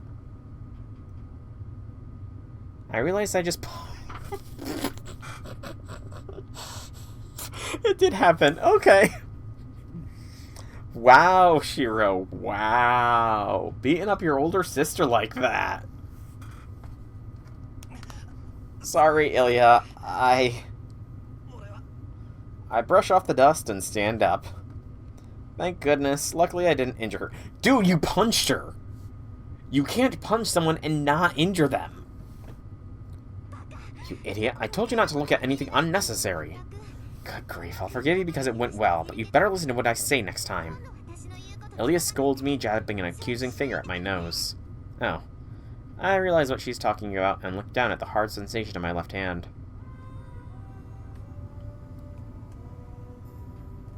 I mean, to be fair, it could be argued it was in self-defense because he only punched after he got stabbed by a kitchen knife. So, I don't know. I think the courts would see that as self-defense. I projected it. I pull it off, but it looks somewhat different from what I saw on the record. In fact, I can't feel a speck of magical energy from this sword. Tosaka's Alzath blade would be dozens of times better than this. The blade doesn't even look capable of cutting anything. I have a lot to scold you about, but good work, Shiro. That was perfect projection. A flawless display of sword creation. It still doesn't quite feel real, but what is this thing? I'm not sure I even trust it. It's good enough. Only the lineage can use that sword. It's a magical sword, unlike any other. I guess you could call it fate. Sakura is blessed by the third, while Rin is going to operate the seconds at a young age. If the association knew about this, they'd do more than just investigate. It would turn into a court battle against every single department. Ilya chuckles. I mean, this is Ilya we're talking about, though, J6. Ilya has proven to be quite the adept murderer. So, if anybody could stab somebody to death with a kitchen knife, I believe in Ilya. This dagger's that amazing, huh? Yeah, to be exact, it's the multidimensional phenomena. Jeweled sword, Kisher Zelrich Schweinrog. I butchered the last one. I butchered Schweinrog. But I got everything else right, at least. It was the favorite weapon of the Wizard Marshal, called the Jeweled Sword Zelrich. It has been passed down the Tosaka as an heirloom. Still, the Tosaka only inherited the blueprints, not the Jeweled Sword itself. And it's a homework assignment from the magician that the Tosaka mages still haven't managed to finish after generations. Homework from a magician? Wait, that Grandmaster Tosaka mentioned is a magician? Yeah, but Zelrich is an eccentric who interacts with the everyday world. Especially often for a magician, so he has other disciples. Not really. He really doesn't have any other disciples. That's kind of a false statement there, Ilya. I think Zelrich isn't in this world at the moment, but he might pop in for a visit once he hears that Rin managed to make the jeweled sword herself. Huh? Not in this world. Pop in for a visit. She makes him sound like some kind of wanderer who travels around for fun. I mean, that's true. He is kind of a wanderer who travels around for fun. But I got careless. My vision gets hazy when I relax. And in fact, I'm pretty sure it has been canonically stated that Zelrich does not interfere in the FGO timeline, because if he did, he would stop the possibilities from spinning out, because he essentially acts as an anchor point or something. So any timeline he interacts with becomes the timeline for, like, a designated period of time. Or at least it stops branching. Something along those lines. I can't remember the exacts. I clench my right hand and let the pendant dig into my torn skin. It keeps me awake. The Tosaka's paid his bill. Nice. I try to steady my breathing without letting Ilya notice. My limbs... I can still feel my limbs. Thank goodness. I was afraid I'd lose something after even one projection, but I'm not missing any part of my body. My brain still works. The fact I still know who I am is the strongest evidence of that. I should be able to manage one more projection. Excuse me. Not that I should try. I'm gonna save Sakura using a different way than Tosaka. Now that I have Archer's arm, for the first time I can... Like that. Basically the Grandmaster's magic. The parallel world, so people gave him the... Or Jewel Grandpa. I'm sorry, Jewel Grandpa? Jewel... I've never heard of him called Jewel Grandpa. That just sounds wrong, I'm sorry. Jewel Grandpa. No. He's Kaleidoscope, man.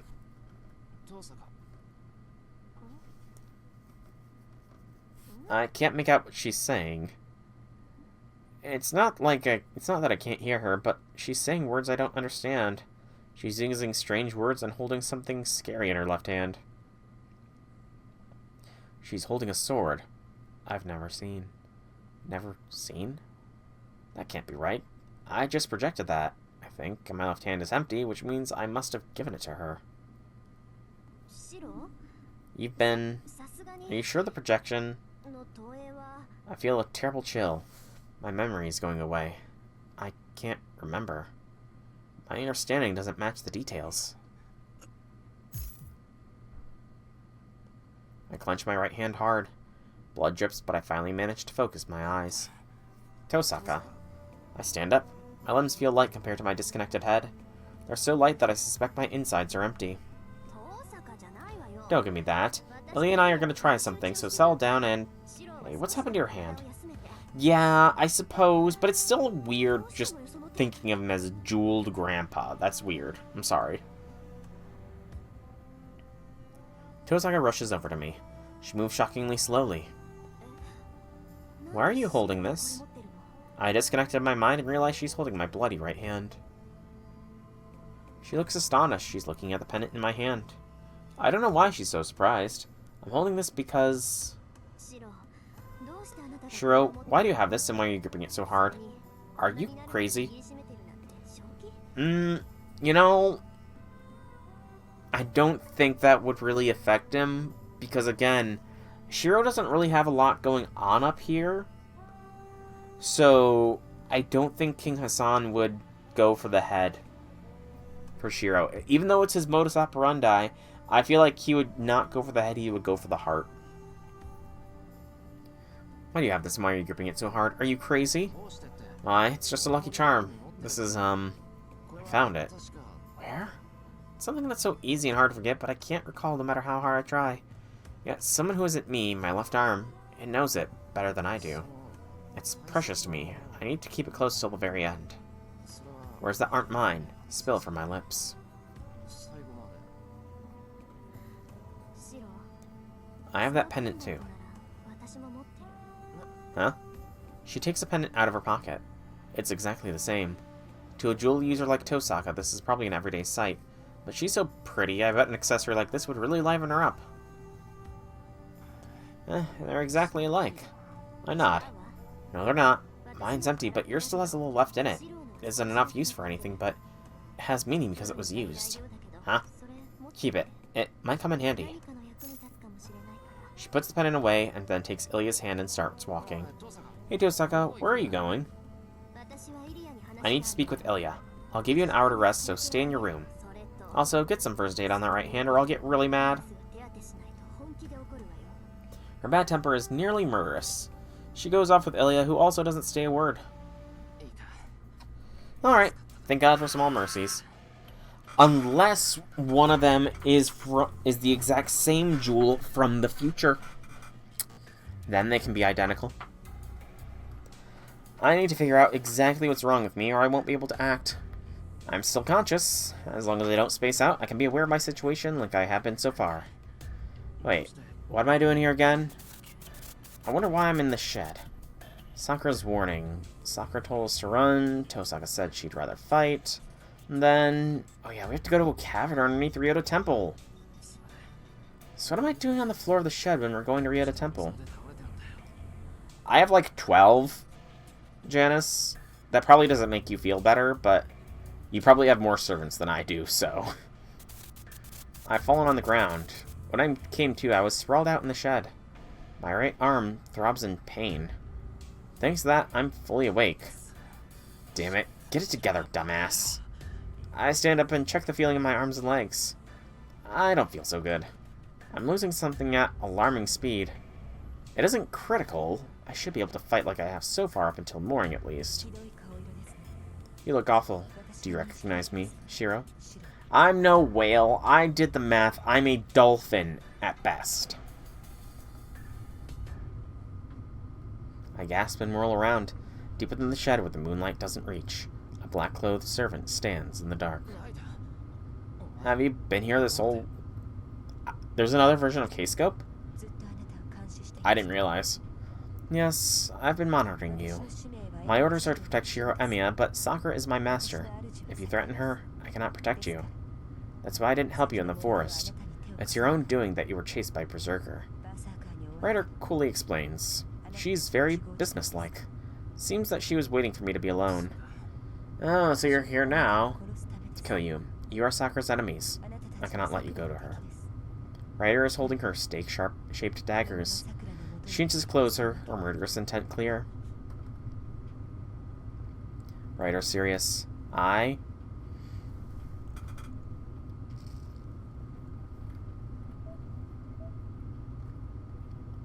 I'm sorry. If there was ever an obvious bad end, if there ever was an obvious bad end to this situation, fighting back would be said bad end. And I want the bad end. I have to use Archer's arm. I can't let Ryder do this. Either I suppress my projection limits, or she'll kill me. It's do or die. Oh, it's an HP one. I start up my magic circuits, keeping my eyes on Ryder. I won't project my weapons until the last possible second. The instant Ryder moves towards me, I'll create a sword in 0 seconds flat and intercept her with all my might. Projection, Magecraft. I cannot use you to your full potential, but an excellent swordsman might be able to utilize you as a noble phantasm. Ryder's bloodlust recedes. She withdraws as if she's read my mind. I'll let you go. I cannot use you. Oh. I thought this was a bad end. Huh. What an ironic twist of fate, Shiro. If Saber were still here, she would be an ideal partner for you. Ryder's presence fades away. She must have left the house right away after she came out of the shed. Her bloodlust is gone, and it doesn't seem like it'll ever return. Did she let me go? Also, I'm imagining it. She might have offered help if I'd given her...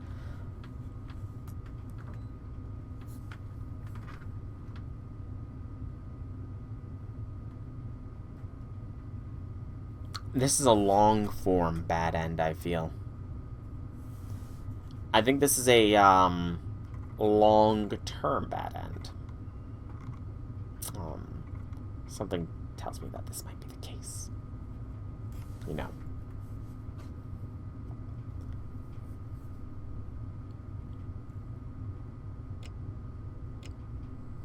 Both hands on the clock point to the top. It's midnight, the time we agreed upon. I wrap up the Azith blade and keep it on my waist. It's my only weapon. The only other thing I take with me is the pendant Tosaka talked about. Rin's calling for you. She said she'll be waiting outside, so come when you're ready. Ilya will stay here. It's true that Zaugen's targeting Ilya, but it's also my wish for her to stay here. Alright, Tosaka's waiting outside for me. Yeah, she looked impatient, so you'd better go or she'll start grumbling. I nod at Ilya and stand up. My left arm doesn't hurt anymore. My functions as a living creature are slowly being eroded. If I stop, I won't know what I'm doing. I'm going then. Take care, Ilya. Good luck, Shiro. Come home with Sakura and Rin before dawn, okay? I wave at Ilya and leave the room. Definitely seems like it's a long-term bad end. The air rumbles.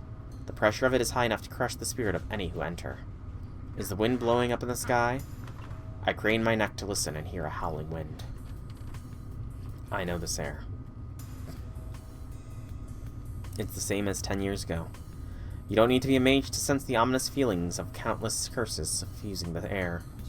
This feeling is Sakura at Ryoto Temple halfway up the mountain. No, we're not going into the temple. The compound up top was just built for show for the benefit of masters seeking the Holy Grail. If you want to go to the source of the Holy Grail War, you need to go down to find the Greater Grail. So the other options were run and tell her what she wants to hear. So that means running would be a long-term bad end as well. Interesting that 2 choices would lead to that. The forest is dark. We navigate our way through into the mountains using the light of the moon peeking through the clouds. We push our way through the trees, walking through the night. These aren't even any game trails out here. We mostly have to drop down small cliffs and rock walls. I think Ilya said it's around here. Shiro, do you see anything that looks like an entrance? That looks like an entrance. Any crevasses that a person might fit through, or any suspicious shrines? It's supposed to be an entrance, so I don't think it'll be a pitfall.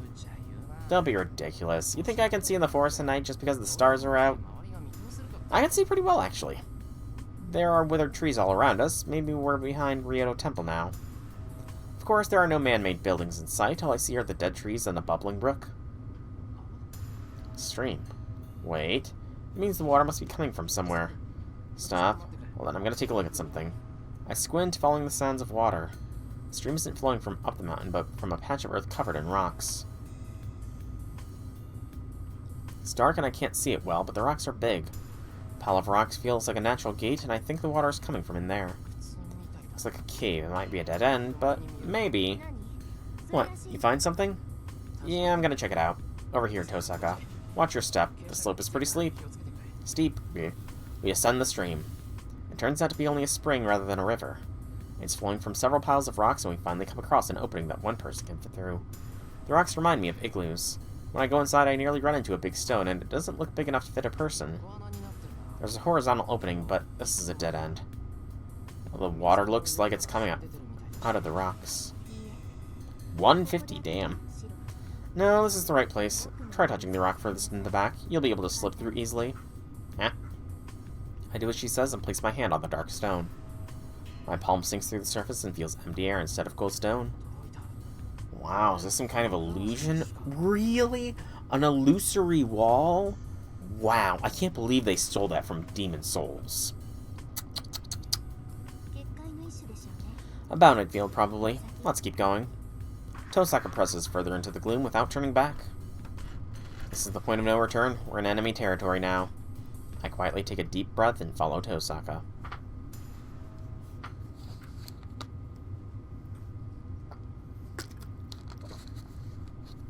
I make scraping sounds on the stone.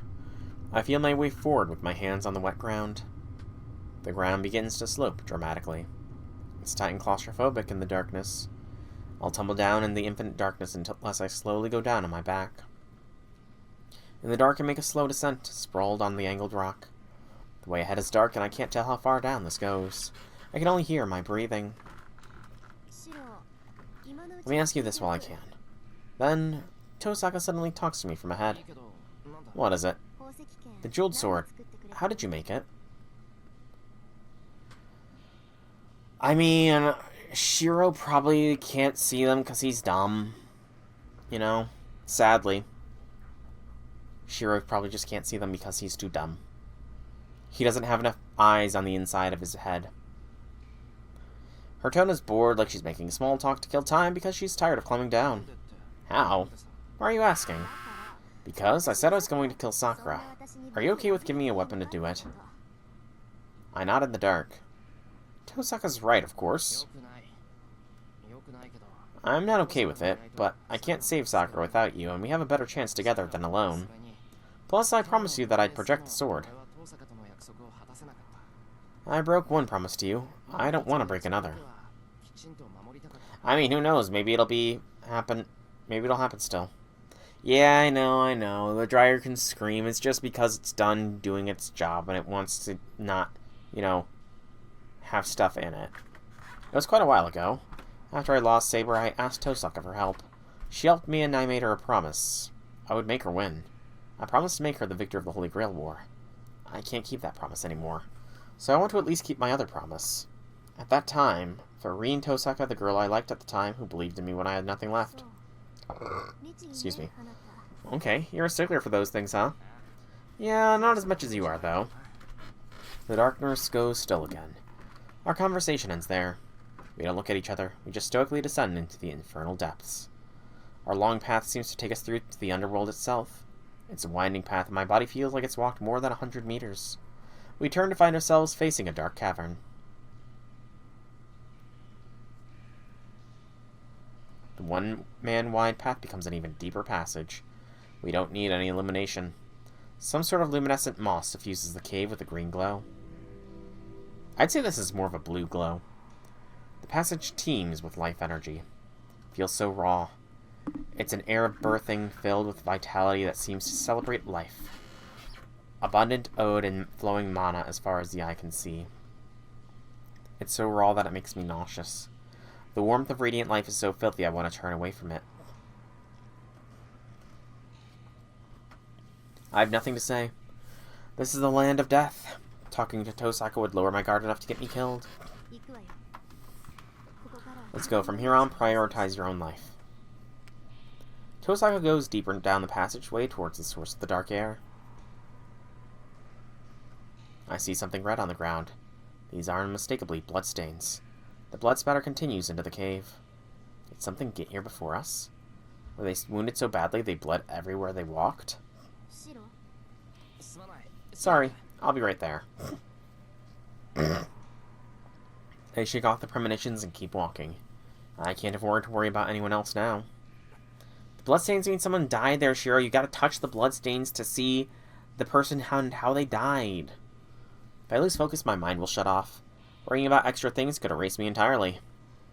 I grip the pendant tightly in my right hand. I use the pain to remind myself of who I am, and I step into the verdant dark.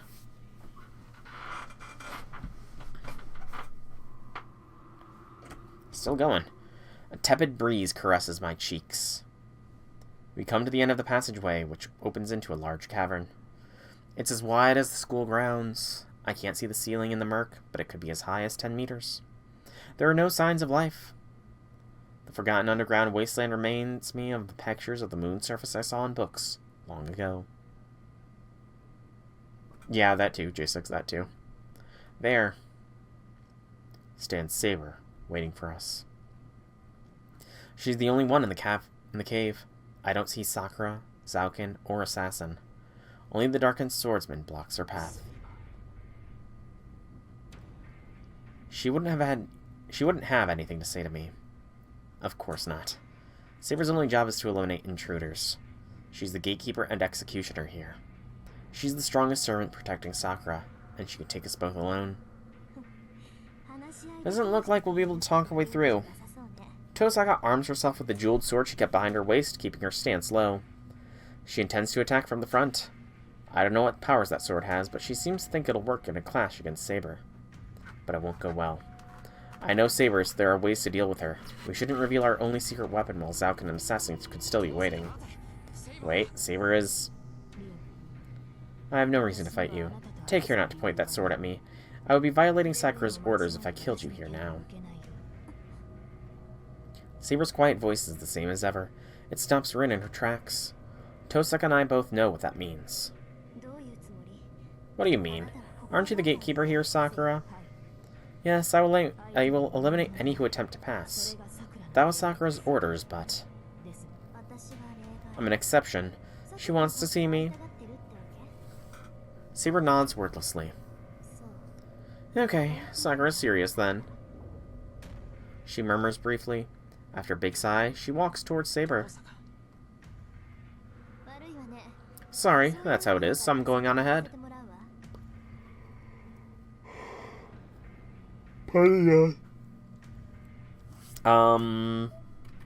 Saber has magic resist B.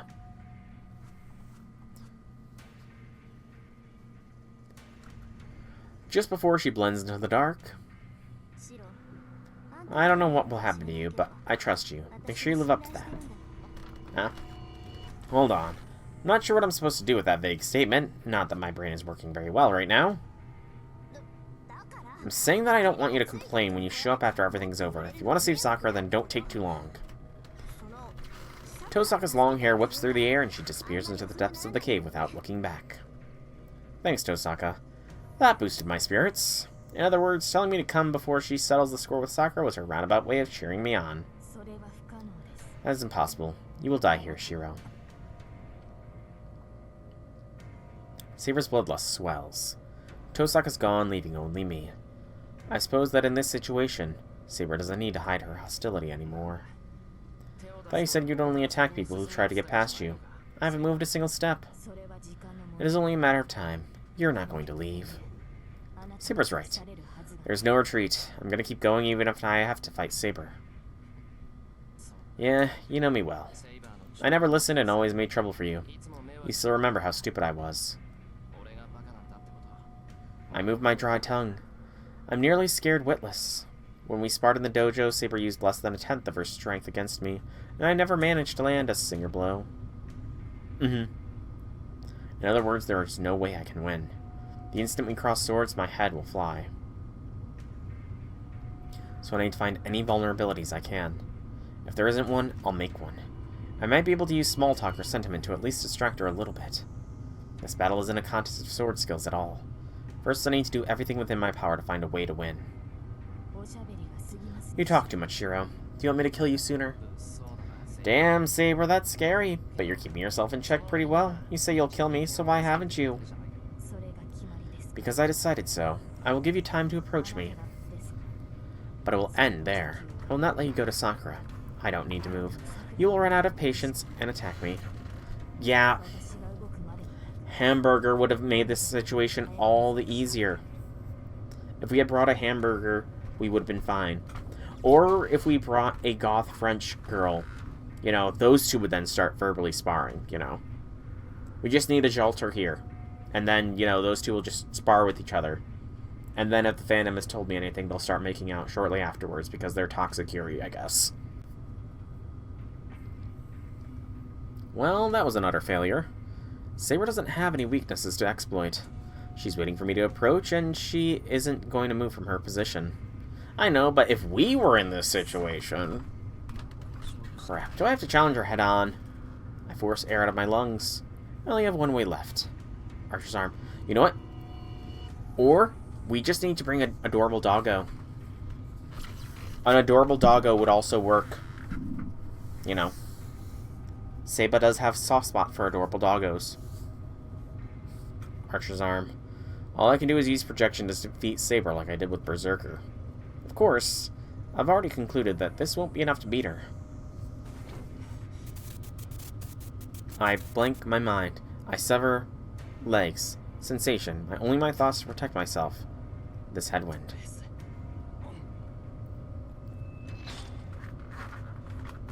I create weapons. They're the master-crafted swords that burden my projection the least. Forged to be a husband and wife pair, they symbolize Archer's life. Yin sword Bakuya, Yang sword Kansho. They don't boast any outstanding abilities, but their sturdiness as swords is assured. With these, I can clash blades with Saber, and they won't shatter in 1 or 2 blows. Archer's sword, so you aren't going to copy my sword, Shiro. My severed thoughts managed to come together. What did Saber just say? She says that I'm not going to copy her sword. That's impossible for me. It would take too much time to project a noble phantasm of that caliber, and most importantly, I can't master her sacred sword. If I were up against a stationary target, I may have a chance, but I'd be hard-pressed to fighting Saber to invoke the sword's true name. No, that has nothing to do with me. I only care that you've armed yourself. Even if your weapons are feeble, I consider that a hostile act. Saber's body sways. Soundlessly, she grips the hilt of her black sacred sword. Come. Your body won't even last minutes.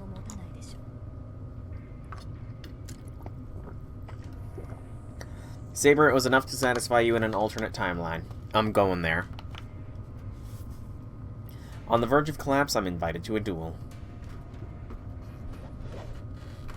I move in. Choosing my first move, predicting Saber's interception, countering and evading, I push it all aside and charge at her. I bring down Bakuya. I close the nearly 10-meter span in a single breath and focus my will on my left arm in an explosive strike. My downward slash is parried.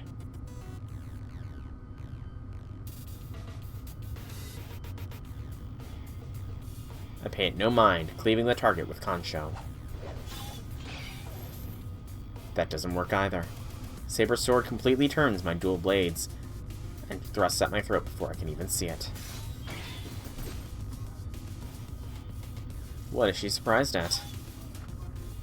It doesn't matter. Does she find it miraculous that Shiro Emiya unleashed an attack he should not have been capable of and blocked a counter-strike that he shouldn't have been able to block? It doesn't matter. What are these violent sparks and impacts occurring every second? It really doesn't matter. I honestly like this music. It's the rampage of someone approaching death in a peaceful repose. I twist my body with superhuman agility. My blades surge like lightning. My thoughts clearly see 10 moves into the future, and I can predict my life and death 5 seconds ahead. I have her on the defense. I only allowed her to attack during the first exchange, and now Saber can only defend against my assault. I've already defended against 30 strikes sharp enough to kill me instantly. Time stops. My body can't keep up with my mind. My body can't follow the experience that's being brought out. That's why I chose Kancho and Bakuya. I projected more than just weapons. I've copied Archer's skills with the dual swords from his arm. It isn't perfect, but right now my skills are close to that of Archer.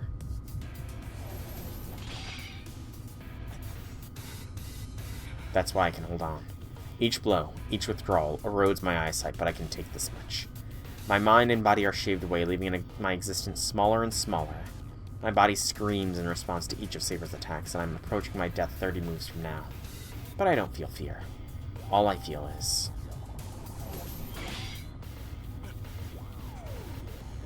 joy that I can keep up with her. I can fight. I'm fighting. I don't care that it's with borrowed knowledge and skills. I'm having an actual duel against Saber. I might have a chance at winning. Saber won't use her sacred sword. Maybe it's because the ceiling will cave in if she uses her sword, or maybe it's some other reason, but for now, she's fighting me with her swordsmanship only. I can hold out against that. As long as she doesn't use her sacred sword, I'm sure I'll find an opening.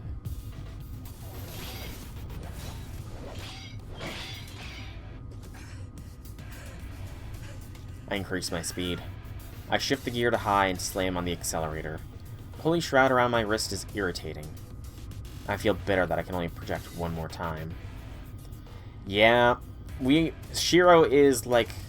Heaven's Feel Shiro is like the extreme version of a, sexist. That was the word I was looking for. I feel bitter that I can only project one more time. Draw it out. Go deeper and further, beyond your limits. If I draw out more of it, I can fight Saber even longer and even stronger.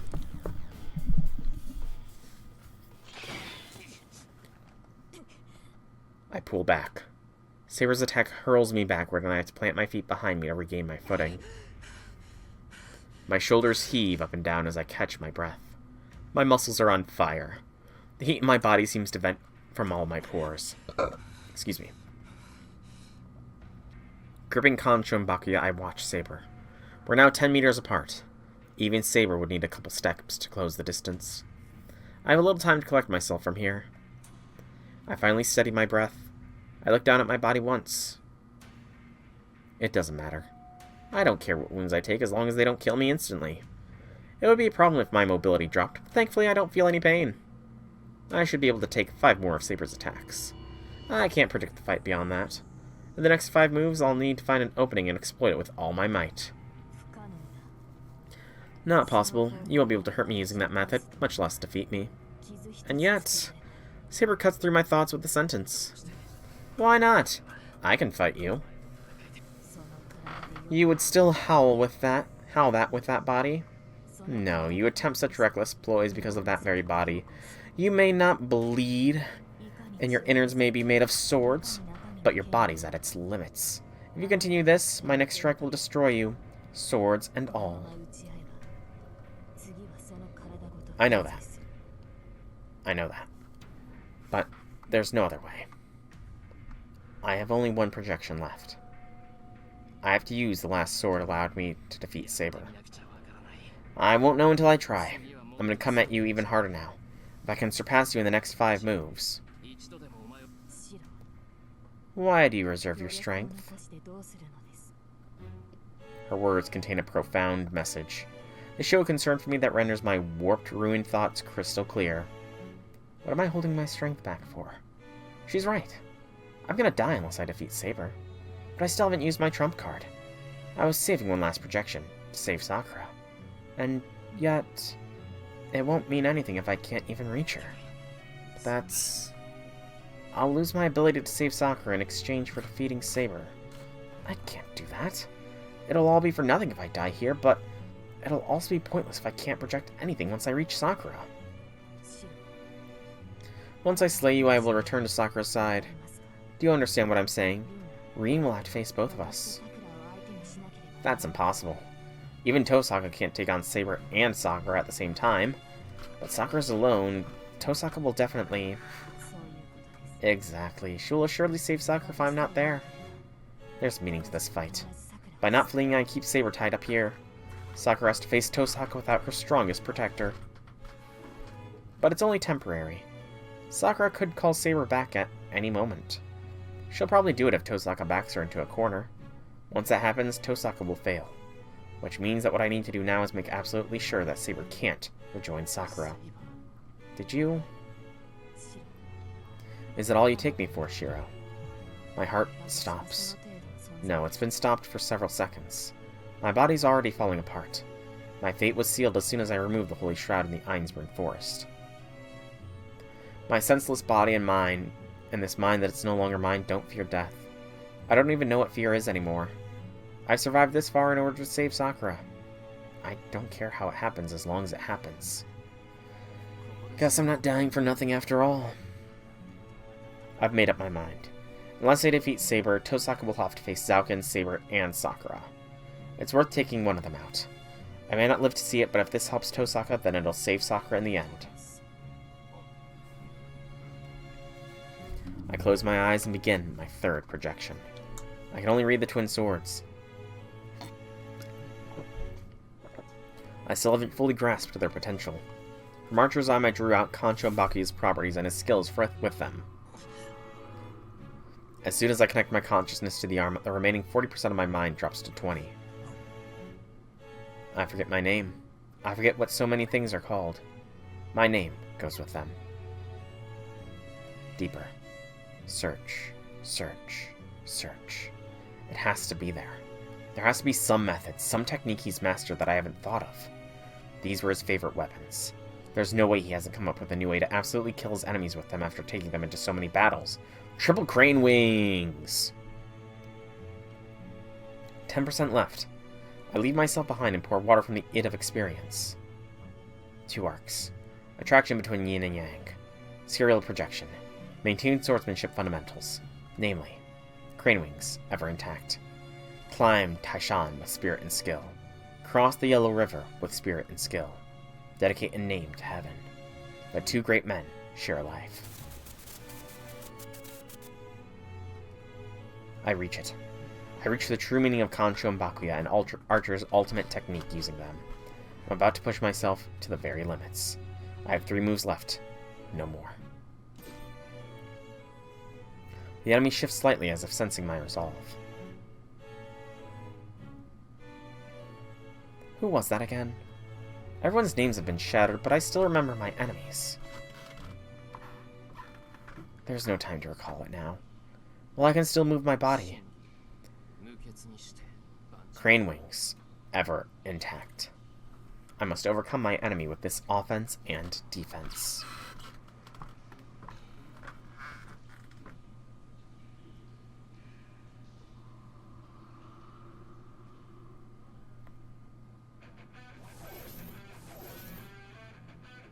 I throw.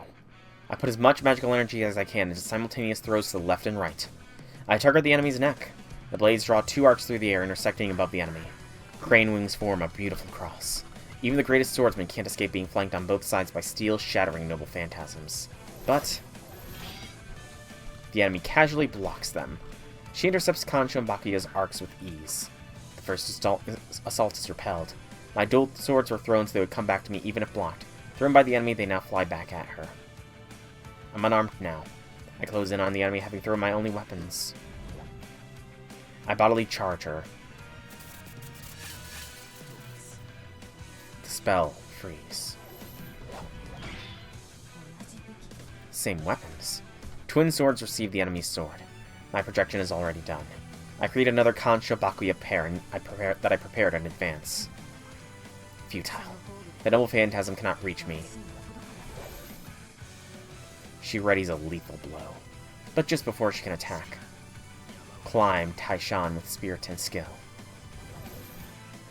She's ambushed from impossible angles. With instincts bordering on foresight, the enemy evades Kancho's attack from behind. I exploit that perfect opening and swing Bakuya. It shatters against the enemy's sword. She's a monster. She just blocked ambushes from behind and a full power frontal attack all at the same time. On top of that, she completely destroyed the Bakuya I used to attack from the front. What else is she if not a monster? And yet, cross the Yellow River with spirit and skill. I wouldn't have gone to this much trouble if she wasn't a monster. Another one. Again, Bakuya swoops in from behind. It goes without saying that this is part of the first pair I threw and she blocked. Kancho and Bakuya are mated swords. Thanks to that trait, they are drawn to each other like magnets. In other words, as long as I'm holding Kancho, Bakuya will automatically return to my hand. My enemy evades the surprise attack with godlike reflexes. I use Kancho to strike her exposed chest. But the enemy breaks my final attack too. Time freezes over. I take less than a second to confirm our positions. This is the limit of my offense. She just defended against 2 pairs of Kancho and Bakuya, 4 swords attacking from the front and back at the same time. I don't have anything else after she destroyed all my weapons. The enemy's at her limit too. She was forced to expose herself to destroy one of my attacks. I have nothing else. We're at a stalemate after that exchange of offense and defense. She recovers from her moment of complete defenselessness 1 second later. However, I still have more plans up my sleeve. The enemy's expression stiffens. The last 10% of me is crumbling. Dedicate a name to heaven. With a third projection, I overcome my limits and go beyond. A pair of swords appear in my empty hands once more.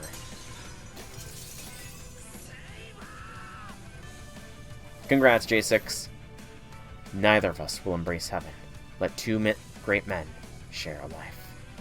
I swing my swords at her defenseless body from the left and right.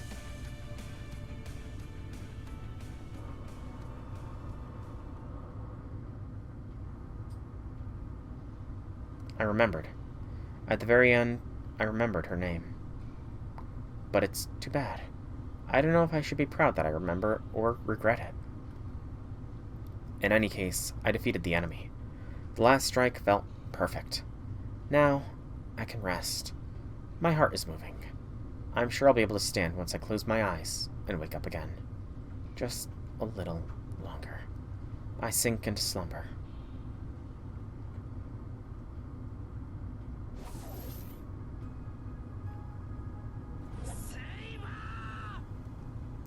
Two swords come in from the left and right.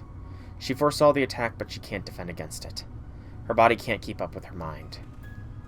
She was able to freely move for 1 brief second after thwarting the enemy's second surprise attack. I don't know the shiny of Latias. Is the shiny colors of Latias and Latios essentially what their Mega Evolution colors are? Because if so, then I would say none of those really match the color scheme. But if not, then I would need to know the color scheme. Yellow instead of red. Okay, I would probably say Ultra Ball then. Ultra Ball. She falls on her back. She's taken a mortal blow. Kancho and Bakuya pierced her armor and rent her torso, the shock of it all the way into her spine. She grunts in agony. With an explosive attack, she has suffered wounds that would kill a normal man. She's only still alive because she's a servant. Furthermore, she has an innate ability to heal herself, a powerful regeneration ability, and functionally infinite magical energy. The only way to defeat her in her current state is to destroy the heart or head at once and for all. Failing that, she will recover in less than 10 minutes. Conversely, she is vulnerable to a coup de grace in the next 10 minutes. You become stronger, Shiro. She speaks to the boy collapsed next to her. His wounds are deep and life-threatening, but he can still move well compared to her. It would be easy for him to stand up and drive a sword into her heart while she's helpless. Well, that's not quite true. You were always strong. She murmurs with labored breaths. The duel's over. She accepts she will disappear in a few more seconds and calls out to him in a nostalgic tone. Finish me. I will regenerate unless you hurry. He doesn't answer. Shiro. She looks confused. She turns to look at the boy lying next to her. Nobody is there anymore. His heart is moving, and he's breathing. His eyes are open, staring up at the ceiling. But that is all there is. The moment he cast the third projection, the boy's mind shattered. He reached his limits and stepped beyond them. The consequence of that now lies next to her. Then I win, Shiro. Her whisper contains no emotion. She's used to it. She's encountered enemies who threw their lives away, but still failed to reach her, many times. That is what it means to be strong. Heroes kill enemies who attempt every means and make every sacrifice to challenge them as easily as breathing. 7 more minutes. Can you free Sakura in that time, Reen? Lying on her back, she looks up at the subterranean sky.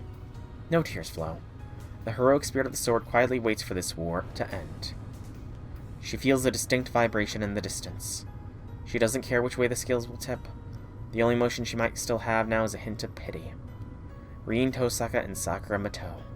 No matter who survives, there is no one left in the world to bring them joy.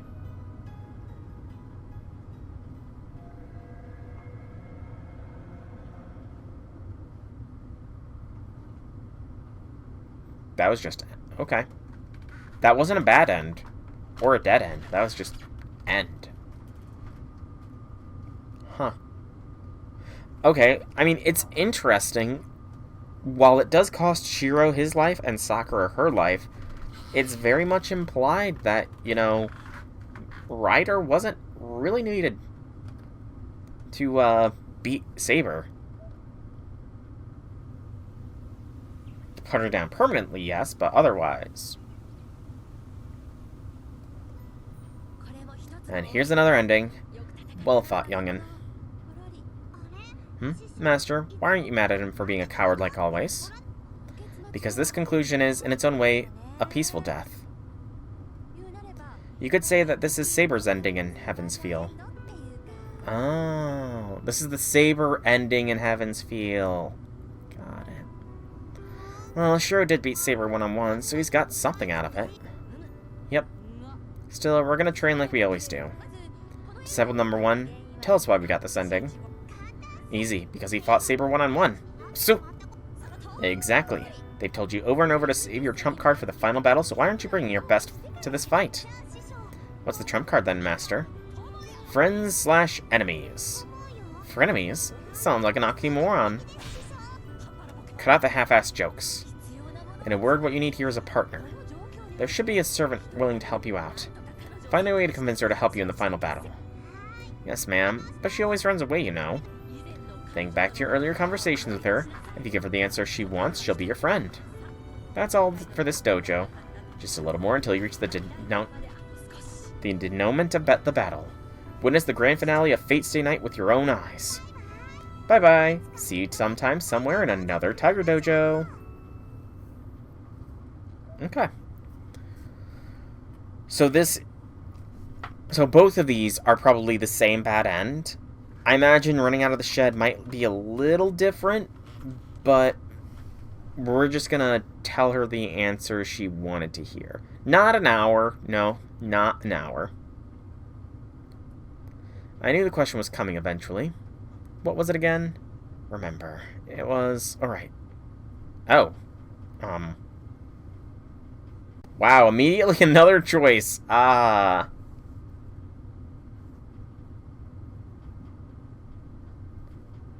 What was the question? Okay.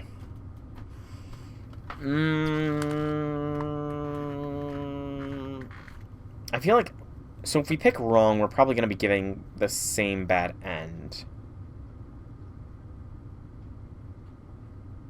I imagine if we pick wrong, we're getting the same one. Yeah. But it might be a different bad end. Oh, it might be a different bad end. I don't know.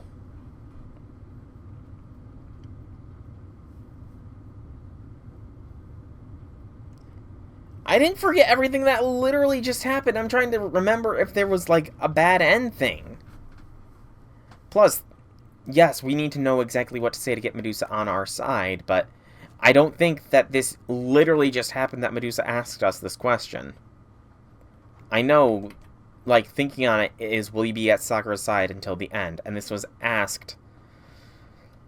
gosh. It was asked a while ago, but I want to... part of me wonders if that is its own bad end there, or if it's the same as the other one. If it's the same as the other one, it would be a quick bring back to here, but I don't really want to do that again. Because it is starting to get late.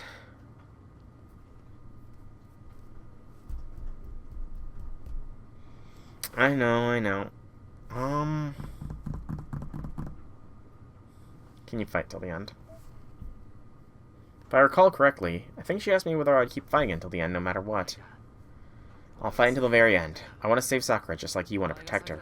I don't know how it'll turn out, but I can't run from this. I fight to bring Sakura back. If you're going to stop me, then I'll do everything I can to eliminate you. Yeah, this is a bad choice of words. She doesn't answer. After an impressive silence, Ryder speaks. I understand your conviction, but that cannot save Sakura. She gives me a curt reply and vanishes. Fight your war. I'll do what I can to save Sakura. Her voice is distant and doesn't sound like she's coming back. Ryder's going off to fight on her own. She can't return to her master, nor does she want to rely on us.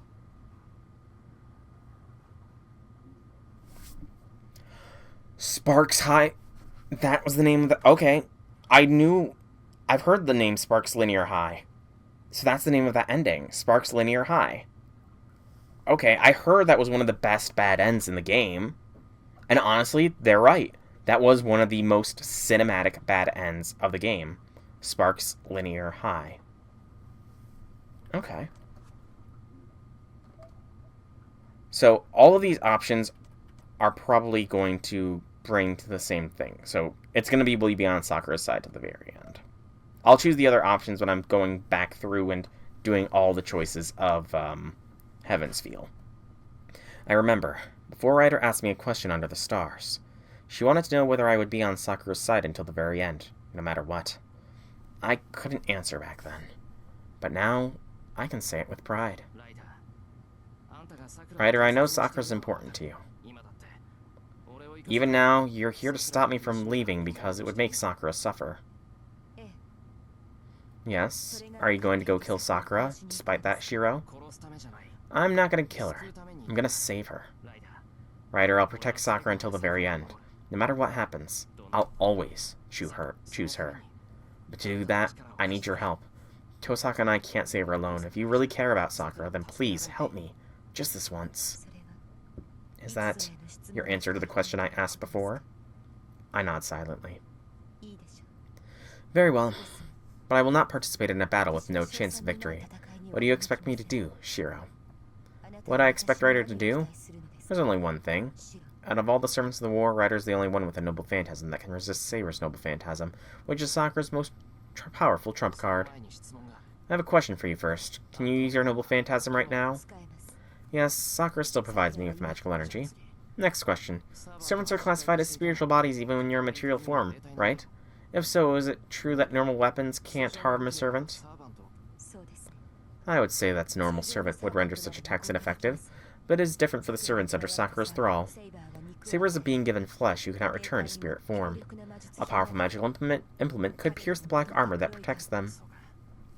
I see. Then that settles it. We have a chance and I know exactly what you can help do. Ryder, I want you to beat Saber one-on-one. To be specific. I whisper in Ryder's ear. I think the question is related to what she told Shiro after he failed to kill Sakura. I vaguely recall it. It's not like anyone's listening, but I'm just being safe. I see. That would allow us to break through. It is a contest of brute force, at any rate. We don't need to worry about any complications. Right? If there's a problem, it would be your skills and how much I can trust them. I nod. Ryder pauses for a moment, placing a finger on her lips in contemplation. I understand. I'll trust you and temporarily recognize you as my master. Then, she agrees to my suggestion with a surprisingly lovely smile. Wow. Shiro convinced her. Both hands on the clock point to the top. It's midnight, the time we agreed on. I wrap up the Azoth blade and keep it on my waist. It's my only weapon. The only thing I can take with me is the pendant Tosaka talked about. Rain's calling for you. She'll be waiting outside, so come when you're ready. Ilya will stay here. True, Zaku's targeting her, but it's my wish to protect her here. Alright, Tosaka's waiting outside for me? Yeah, she looks impatient, so you'd better go or she'll start grumbling. I nod at Ilya and stand up. My left arm doesn't hurt anymore. My functions as a living creature are just slowly being eroded. If I stop, I won't know what I'm doing. I'm going then. Take care, Ilya. Good luck, Shiro. Come home with Sakura and Rin before dawn, okay? I wave at Ilya and leave the room.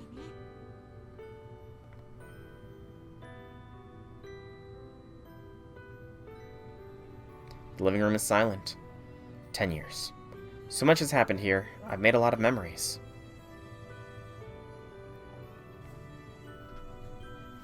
Much of it came recently. This morning's scene became so familiar to me over the last year and a half.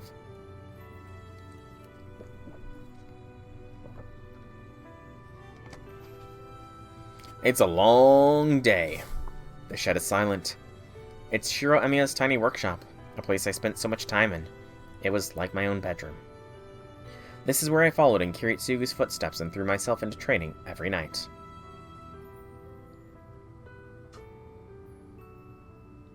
When I fell asleep here, sometimes she would come and wake me up. It feels like it happened a long time ago. I can even remember the smell of the air. The bedroom is silent. It's a guest room that's only been used for the last several days. There aren't any memories here. Lies, Shiro, lies! But it reminds me of Sakura. I sigh and lean against the wall. I can't remember. Can't remember anything that happened in this house or anything I've experienced. And yet, when I walk through these rooms, Sakura's face clearly comes to mind. And I can't believe how much Sakura means to me. It's a struggle just to stay conscious. My memories are all over the place. The 10 years I've spent in this house are turning into a haze. But there's something I still remember well. No matter what else I lose, the memory of Sakura will always be fresh in my mind. I heave a long sigh. What I need to do has always been the same. Alright, let's go, Sakura.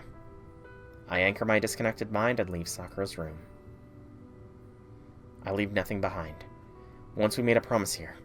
We knew we couldn't keep it, but we said to encourage each other. I'll make it again right now.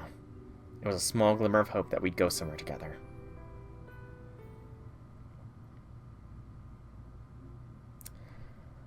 And that seems to be day 15. At long last. Completed. Yes, very convenient, I'll say. We'll overwrite this one, and I'm gonna go and check. Oh, we're about to get an interlude. Thanks, game! Wow, way to spoiler what's gonna be waiting for me on the next stream at the very beginning. Come on. I want to see the flowchart here really quickly before I fully call. Oh, and 16 is apparently the final day as well. Nice. Come on, I want to see the... Let me see the friggin' flowchart!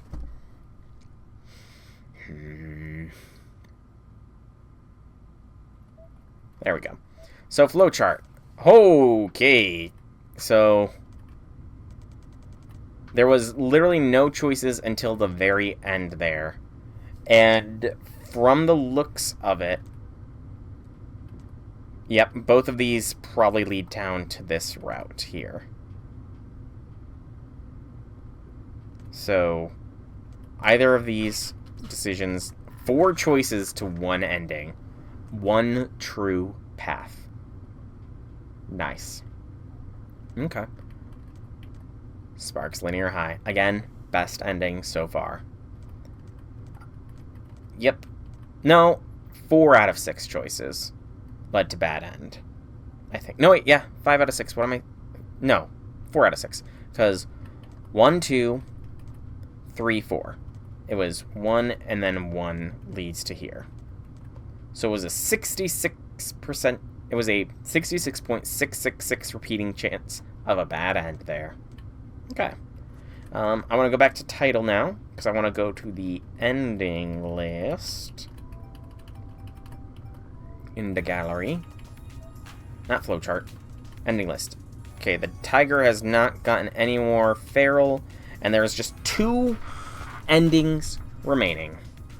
I think Taiga said starting from this day there was 4. No, I've not. Thank you for reminding me. I need to do that, but I will do that in the meantime between streams, because I've been Soulrack Dragon. I hope you've all enjoyed today's stream. If you have, leave me some feedback in whichever way you see fit. If you want to check out more by me, be sure to check out the channel here on Twitch or YouTube. Same name, same games. There is plenty of content for all to enjoy. And if you are watching this on YouTube, please be sure to drop this video a like. Comment down below if you have anything to say at all. Subscribe to the channel. It helps me out a lot and lets you know when new vids come out. And if you want to catch me live, you can always check the description down below where there are links to the Twitch and Discord. Follow or join to get those notifications. Yes, Night Rain stream tomorrow is the plan, Janice. But once more, thank you all so much for coming out. I hope you enjoyed. Have a fantastic evening, everybody.